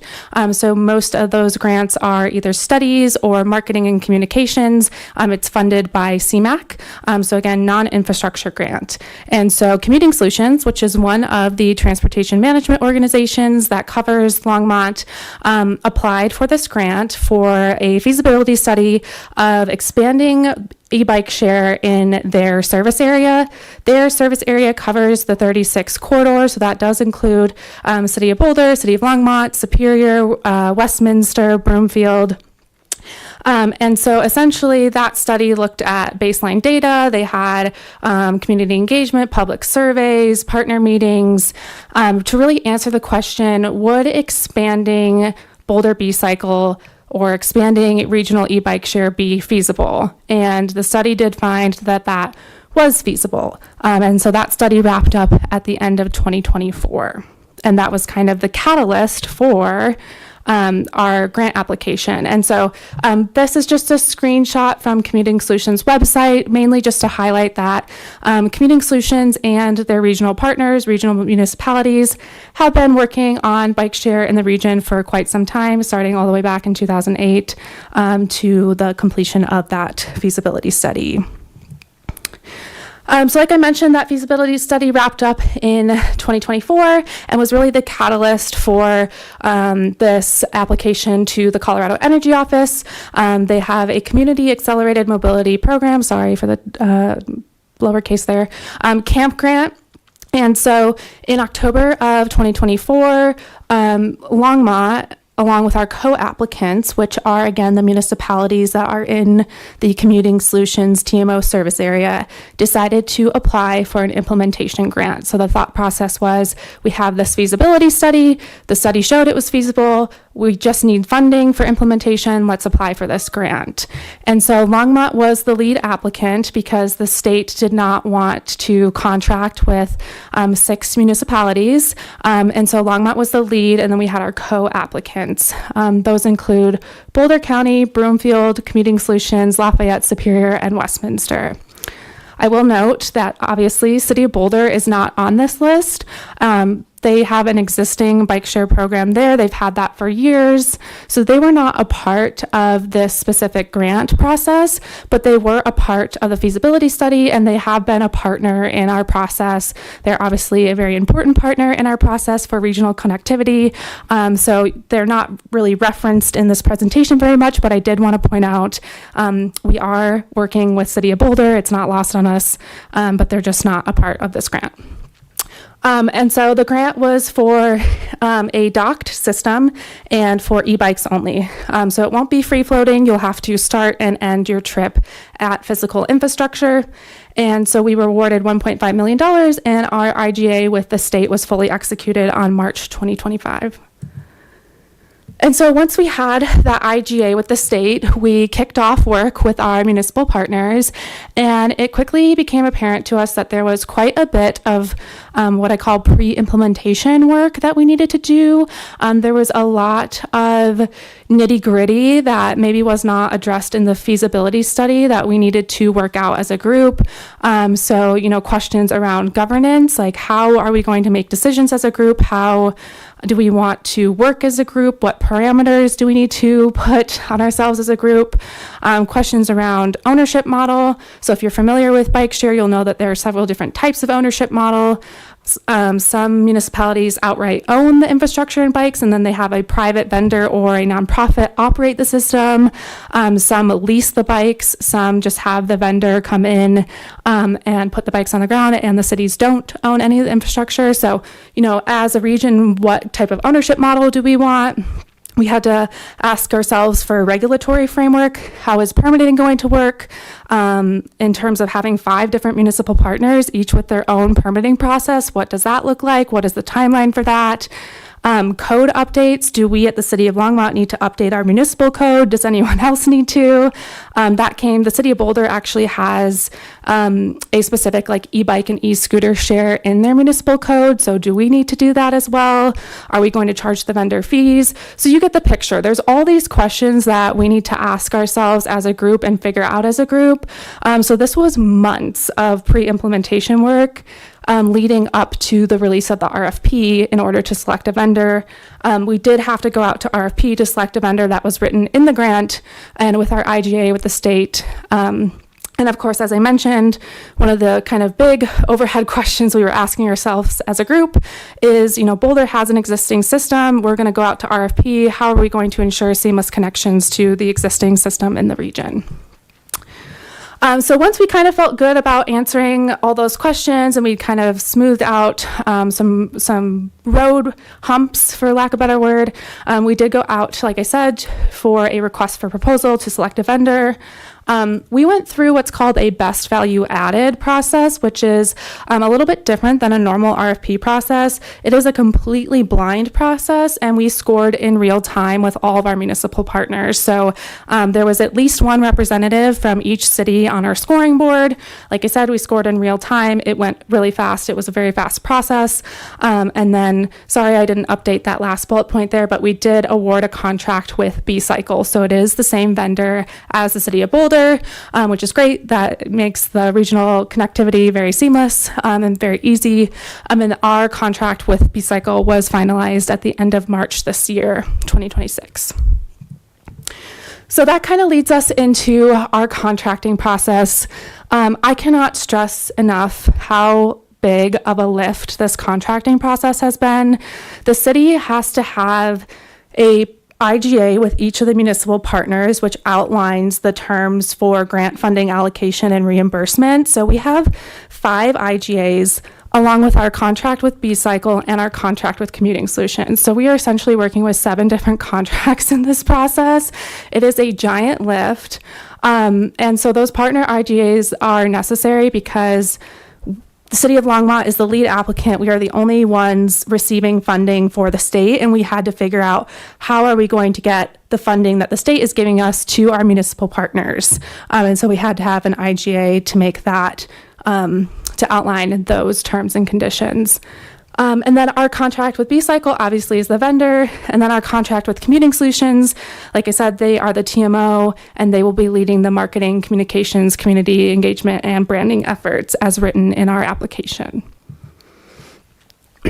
So we have a proposed regional system. So this is the whole system with all of the partners. And this is what B-Cycle pitched within the $1.5 million budget from the grant.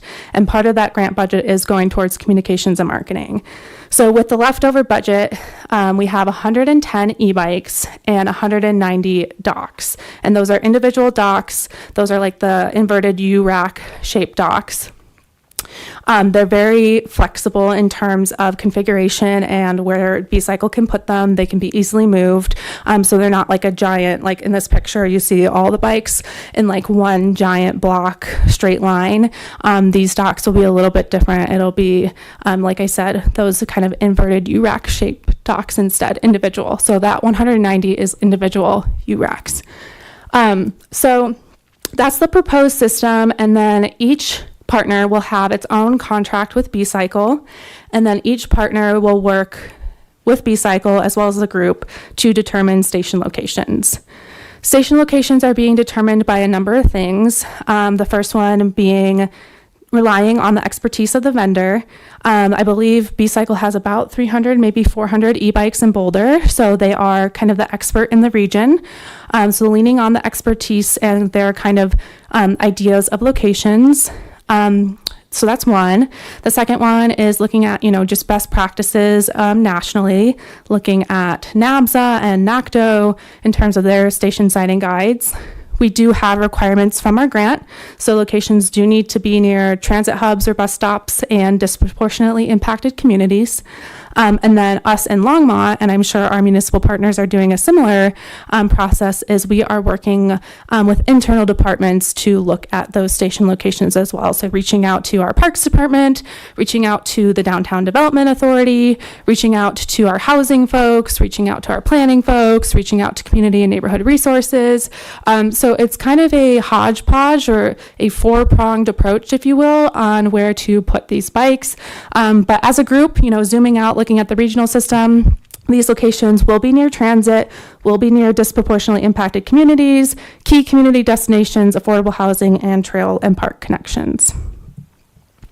So zooming into the Longmont system, we have a proposed total of 30 e-bikes and 60 docks. So not a lot to begin with. We recognize that. We recognize that we're not going to be able to cover the entire city with 30 e-bikes, but this is what we get with the grant budget. So this is what we are working with. And like I mentioned, we have been working really closely with a lot of internal departments to figure out where is the best place to put these stations.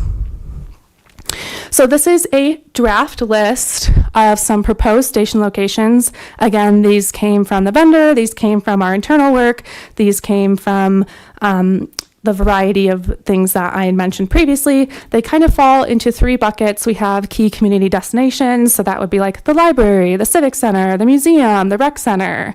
Downtown, Village at the Peaks, so looking at like commercial access. The fairgrounds, Front Range Community College, and UC Health are not city-owned property, but they are on our list. So those would be 3 locations that we would need to coordinate externally, either with Boulder County or with private entities.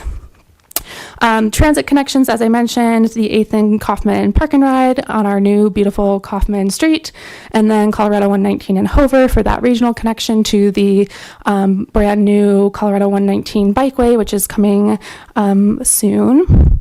And then Greenway connections, recognizing that those connections connect folks to, our city and east and west, great connections. So St. Fern Greenway, Dry Creek, and then potentially Sandstone Ranch. Again, these are all draft locations that we are currently in the process of vetting with our vendor and our internal departments. We did also reach out to our friends over at Bicycle Longmont, and they kind of helped us think about some of these locations and some potential other locations as well. Some considerations when we're looking at station locations, like I mentioned, we are really wanting the majority of these station locations to be on right-of-way, city-owned property. That makes the permitting process a lot easier. There are a few locations that I just mentioned that would be on private property, so we're hoping to get in touch with those owners. It just makes it it just adds a step. It makes it a little bit more difficult, especially if those private property owners are hard to reach. And our goal is to get these bikes on the ground, as soon as possible. So we're hoping that choosing right of way makes the process go rather quickly. We do need to consider the visibility of stations. We want these stations to be highly visible to folks that are walking, biking, driving on the bus. You can see where these B-cycle stations will be. I already talked about prioritizing areas that connect to key community destinations. We're also looking at what are the areas that serve several different key destinations, or what are the areas that serve transit, housing, and commercial, like a combined areas. So what are those low-hanging fruits? And again, just really want to reiterate that unfortunately, the system just cannot cover the entire city with our 30 bikes. That's due to the funding limitations of the grant, the fact that we have to split the $1.5 million between all the partners.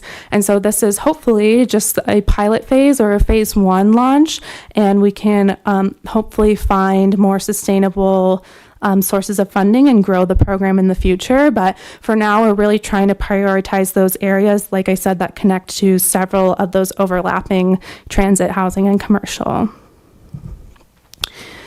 So looking ahead, like I mentioned, right now we are in the throes of wrapping up our partner IGAs. We do have 3 of the 5 partners finalized. Community Solutions has kicked off their marketing plan, so they are working with all the partners on potential branding, marketing, and community outreach.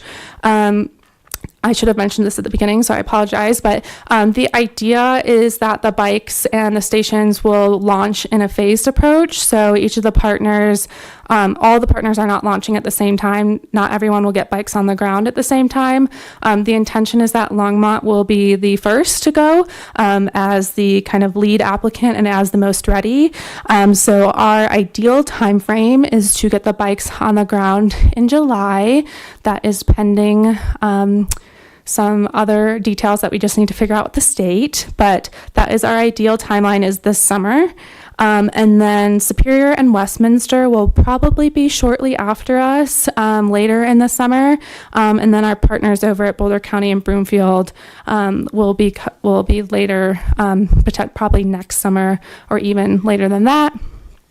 So phased approach, not everyone gets bikes on the ground at the same time, but that was the intention. That's how we wrote the grant application. That's how the feasibility study said it would go. So that is not anything new. And then the grant expires at the end of December of 2028. So for quick lessons learned, as I mentioned at the beginning, there was a lot, and I cannot stress that enough, a lot of planning work that we had to do with the group.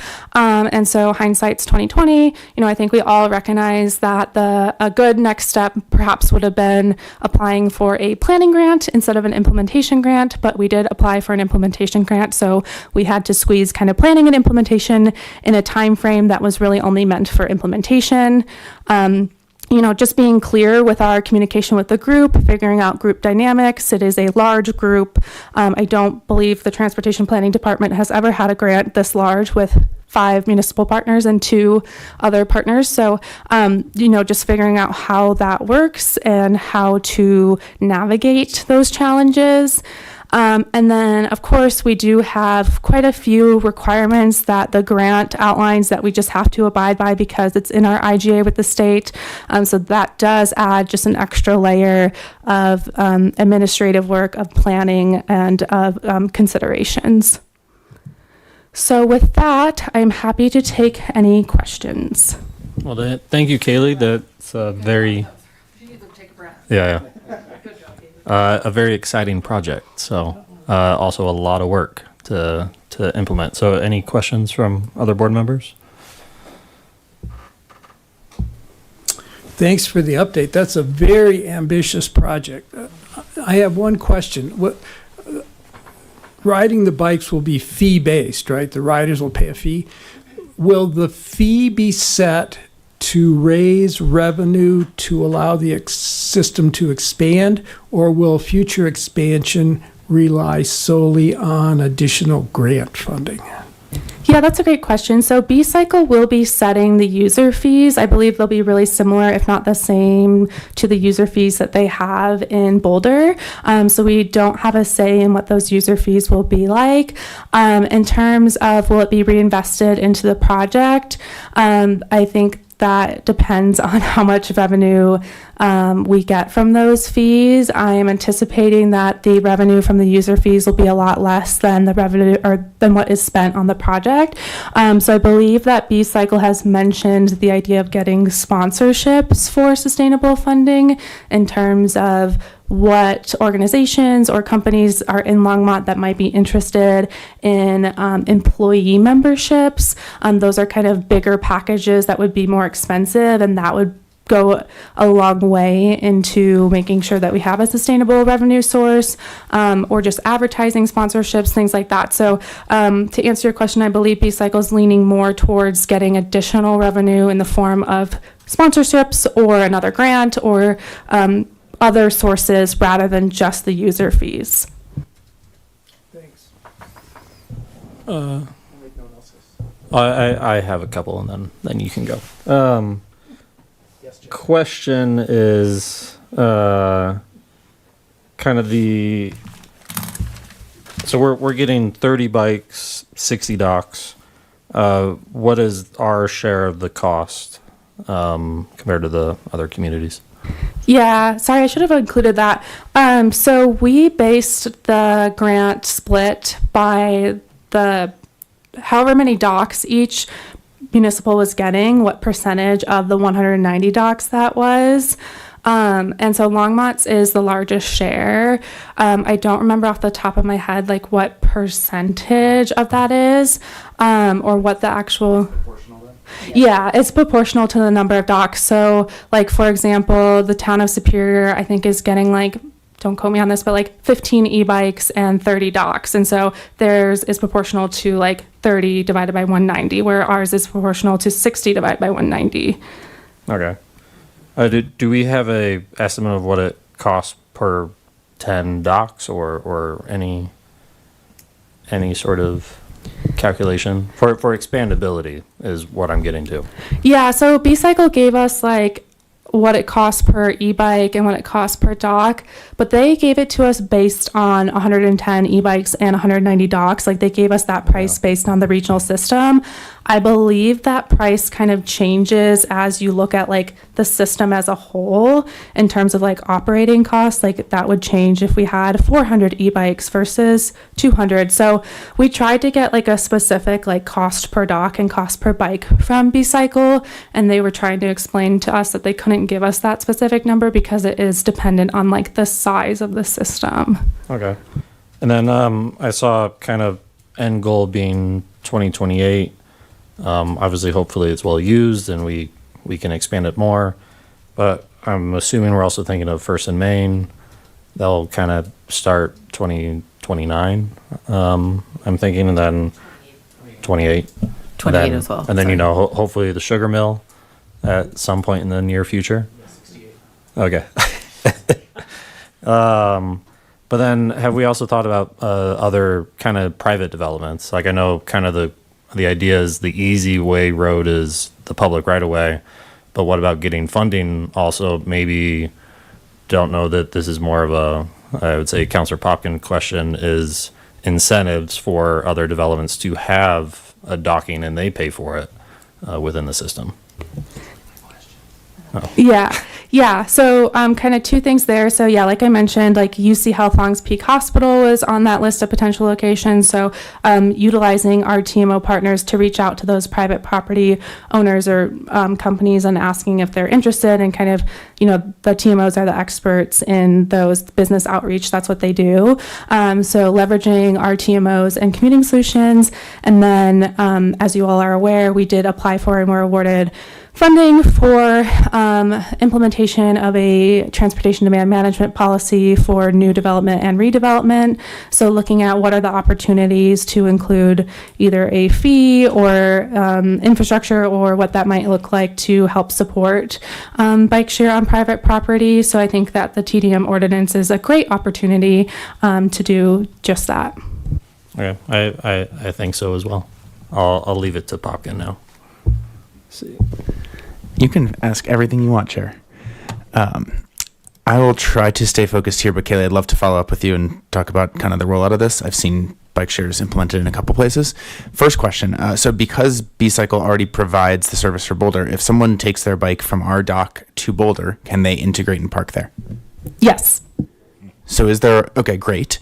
And is there a world where all of our bikes end up in Boulder? Yeah, no, I mean, that's a fair question, because we've been talking about that, especially with Sundance. Yeah. So B-Cycle does what's called like system rebalancing. Sure. So they do have like data on where the bikes are starting and ending trips. They can see where bikes are in real time. And so if they see that, 30 bikes from Longmont, So they'll ended up take in their Boulder, van around and collect at Correct. a certain frequency depending Yes. on what the data shows. Great. Yes. Can you briefly explain why the IGAs were so challenging? Like we know the city knows how to do IGAs, and I presume this was largely a copy and paste. So I'm not challenging. I recognize it's a lot of entities, but I'm just curious, like what made this particularly challenging? Particularly challenging on two fronts. One, just the number of sheer IGAs, because we're the fiscal agent, right? We have to have individual contracts with each of the partners, right? Which means we're reimbursing all of our municipal partners first, and then we're seeking reimbursement at the state. So instead of it just being us alone seeking a reimbursement, or the community, another community themselves seeking a reimbursement, right? It all has to be funneled through us and then funneled through the state. So this is the first time the city of Longmont has taken on a project like this, where we are essentially Sub-granting, absorbing the basically? risk. Yeah. Yeah, because we are the only one under contract with the state.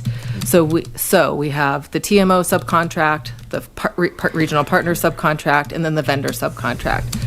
So the amount of work this lovely woman has done with legal, with financing, with all of that has been so much to be in this position of being the fiscal agent as well as a project partner. It is so much more complicated than just your own grant with a funder. So we are essentially acting as a bank while also being a partner, and all of the legal contracts and legal ease that's required to do this is much more complicated than a direct recipient. Thank you, Kemi. Kaylee, in terms of outreach to private property owners, just building on the chair's questions, was there like a robust effort on that, or like were you really focused on let's get the pilot done and we'll see kind of how we embrace that private sector outreach going further? Yeah, so in full disclosure, like I mentioned, this is an implementation grant. So Yeah. the state was expecting us to have bikes on the ground like this time last year. Sure. And so we are kind of under a tight deadline to get bikes on the ground. So we focused on city-owned right-of-way. Yeah. Totally get that. I'm just taking notes for myself to implement. Okay. And then the Front Range station is interesting to me, I guess, because this is a pilot through 2028. The fact that even tomorrow we're discussing a Front Range community college campus relocation to the First Domain area, that's more of a 2028, 2029 timeline anyway. So I guess that makes sense. I guess maybe more of my question is what happens to the dock stations once they are deployed, like at the end of the pilot, at the end of the grant funding? Yeah, so like to your first point about Front Range Community College moving, like I mentioned, these docks are super easily like flexible configuration wise, and B-Cycle can move them really easily. So Interesting. let's say that they're looking at their data and we notice that the stations in front of the rec center is like not getting the anticipated use. They could easily pick that up and move those docks somewhere else. So it's relatively flexible in that way, which is great. So if we notice that the use in whatever location is not getting, we can change. And for Front Range Community College, since they're actually moving locations, can change that. In terms of like what happens to the infrastructure, so the city does not own any of the infrastructure, any of the e-bikes, any of the docks. It is B-Cycle that owns that. So at the end of the grant period, if we don't have like a sustainable source of funding and B-Cycle decides that they can no longer sustain the program or operate in Longmont, then it would just no longer, it would cease to exist. Got it.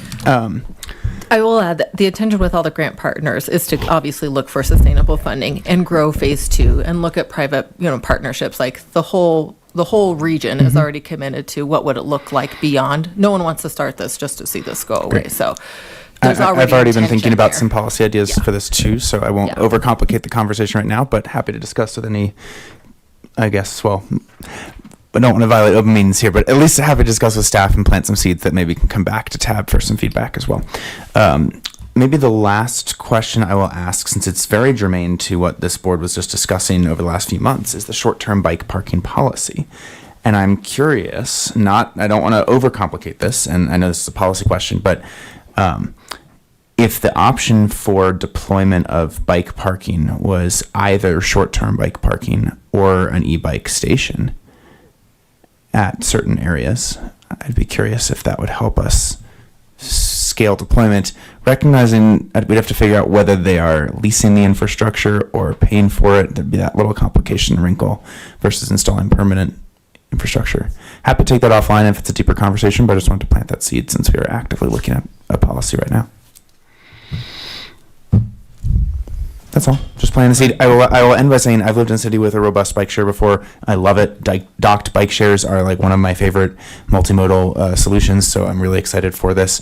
I will definitely be taking it around. I've used the one in Boulder before, and look forward to trying this one out too. Thank you. All right, thank you. Any other questions? All right. Thank you, Kaylee. We have no action items tonight, so comments from board members, and we can go with all the way to the left, board member Palmino. Cammie, I couldn't remember. Is that Vision Zero Task Force, is that a monthly occurrence?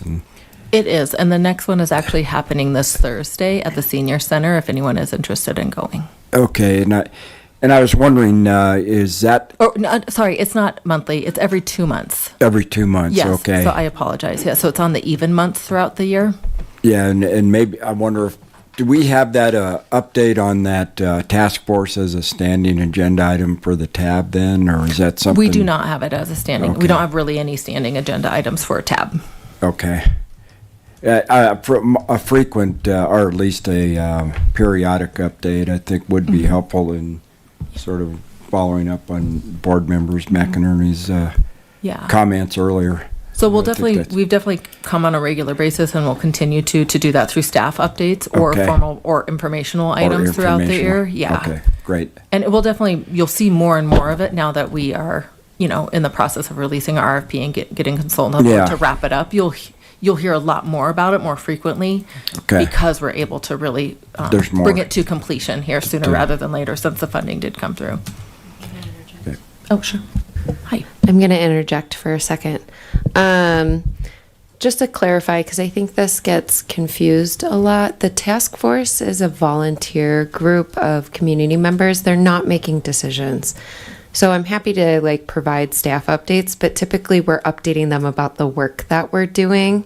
And sometimes they're providing feedback or input, or we're doing some level of engagement with that group, but they're not a decision-making body. They're not an official board or commission of the city. We are, through the action plan process, going to have a steering committee, which will be more like a technical advisory group of city staff. So there might be more things to update you about what the conversations in that are occurring versus the things happening at the task force. Because that's typically where we're often going to them with information about things we're doing, and sometimes we're requesting input or feedback back from them. Thanks. All right, Board Member Zortman. Okay. Well, this has been very interesting tonight. Budget is always mind-boggling, quite frankly. So everything has been very, very good. And thanks to everybody. Board Member McInerney. As always, thank you for the presentations and information. Can I just second everyone? No, yes, thank you. I am excited for the neighborhood traffic mitigation program as we dive more in depth on that. Ben, I'm excited for the bike ordinance coming. So, but yeah, also I hope the CFO, we never heard an update about her home. Is everything okay from the fire? That's very kind. As far as I know, yes. Okay. But All right. Great. I can relay that back to her. All and right. yeah. All right. Now comments from council member. Thank you, Chair. Thanks for filling in today. Got two updates here. One, I believe council, Kim, you can correct me on the timeline, but I believe council will be hearing an update either late this month or early July on the e-bike e-moto policy updates. And I presume that will come to tab. Yeah. With the as change well of for the awareness? June meetings, Yeah. that update is now officially slated for July 14th. Thank you. Yep. Great. So July 14th, we have that moving forward. To my knowledge, we are also already piloting some of the education and enforcement efforts as well, but we'll wait to share some of that at a later date. That's correct. Yeah. So just sharing that for the board's awareness. And then another update on the board for the board's awareness. This Wednesday, right? That's the 10th. Yeah, this Wednesday, RTD will be meeting to consider the recommendation to create the service for the bus to the airport from Longmont, with a proposed launch for September if it's approved. It's recommended for approval, but it has not been formally approved yet. The plan is to have hourly service, I believe, from 6 a.m. to 10 p.m. And the exact route, other than starting in Longmont and ending at the airport or vice versa, is still being finalized. So just wanted to provide that update. I believe the proposed station location in Longmont is Kaufman and 8th, right? The Park and Ride by Roosevelt. So a bit relatively central for folks coming from the northwest, northeast, and from the south of Longmont. So there is not much more information available in the packet, but if you were curious, you can look at the RTD agenda packet. It's listed as the AL route, airport to Longmont.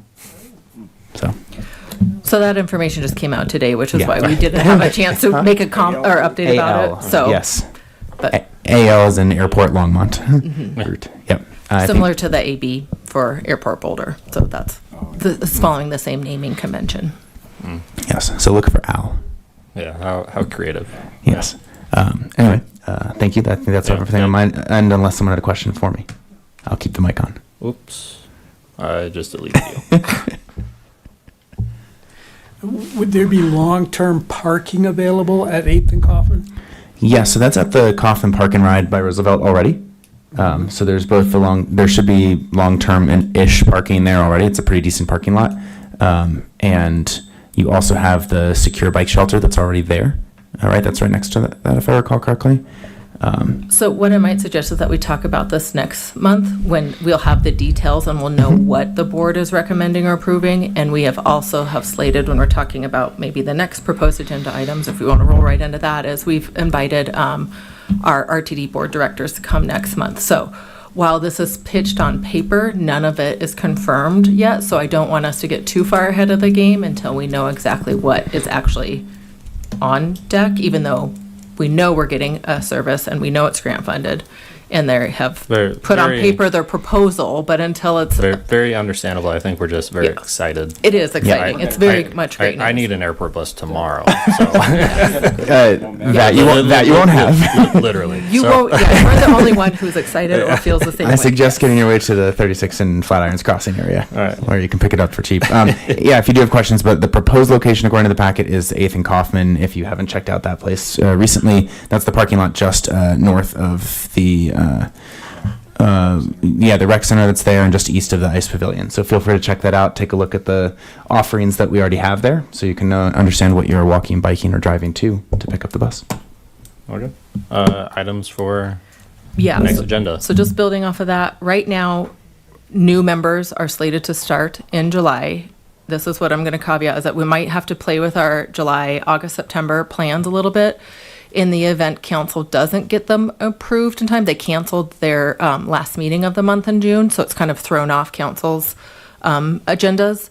So if your new board member can't start in July, we would need to have that onboarding and welcome meeting in August, which is where we currently have your study session, because we are assuming we're having a regular session and onboarding in July. So we might have to flip-flop and play with that. But right now, we have a new member welcome on board, RTD board members as well, coming and doing a presentation, potentially some more details about the neighborhood traffic mitigation program, possibly an update on that PZR document that Ben is creating and working with the P&Z team with. So those are what we have on deck for next month, unless we need to flip-flop based on the fact that we don't have our new board member.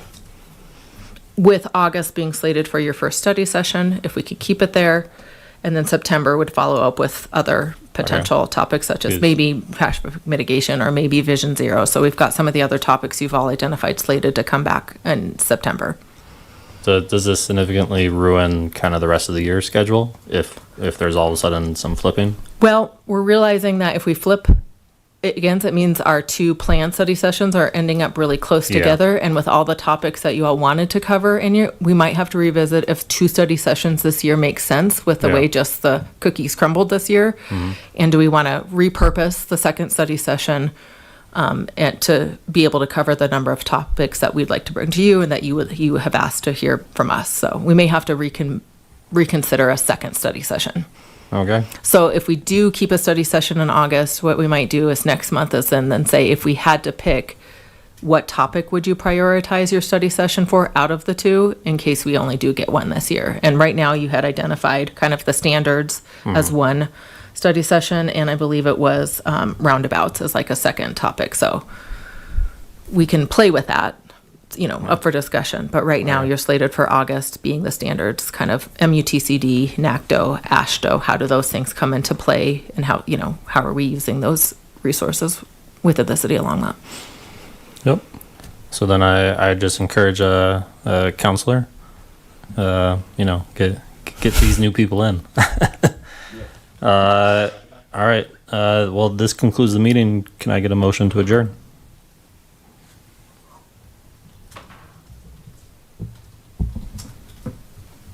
I move the motion to adjourn. Got a second? Anyone? I second the motion. All right. All in favor? Aye. Thank you, everybody.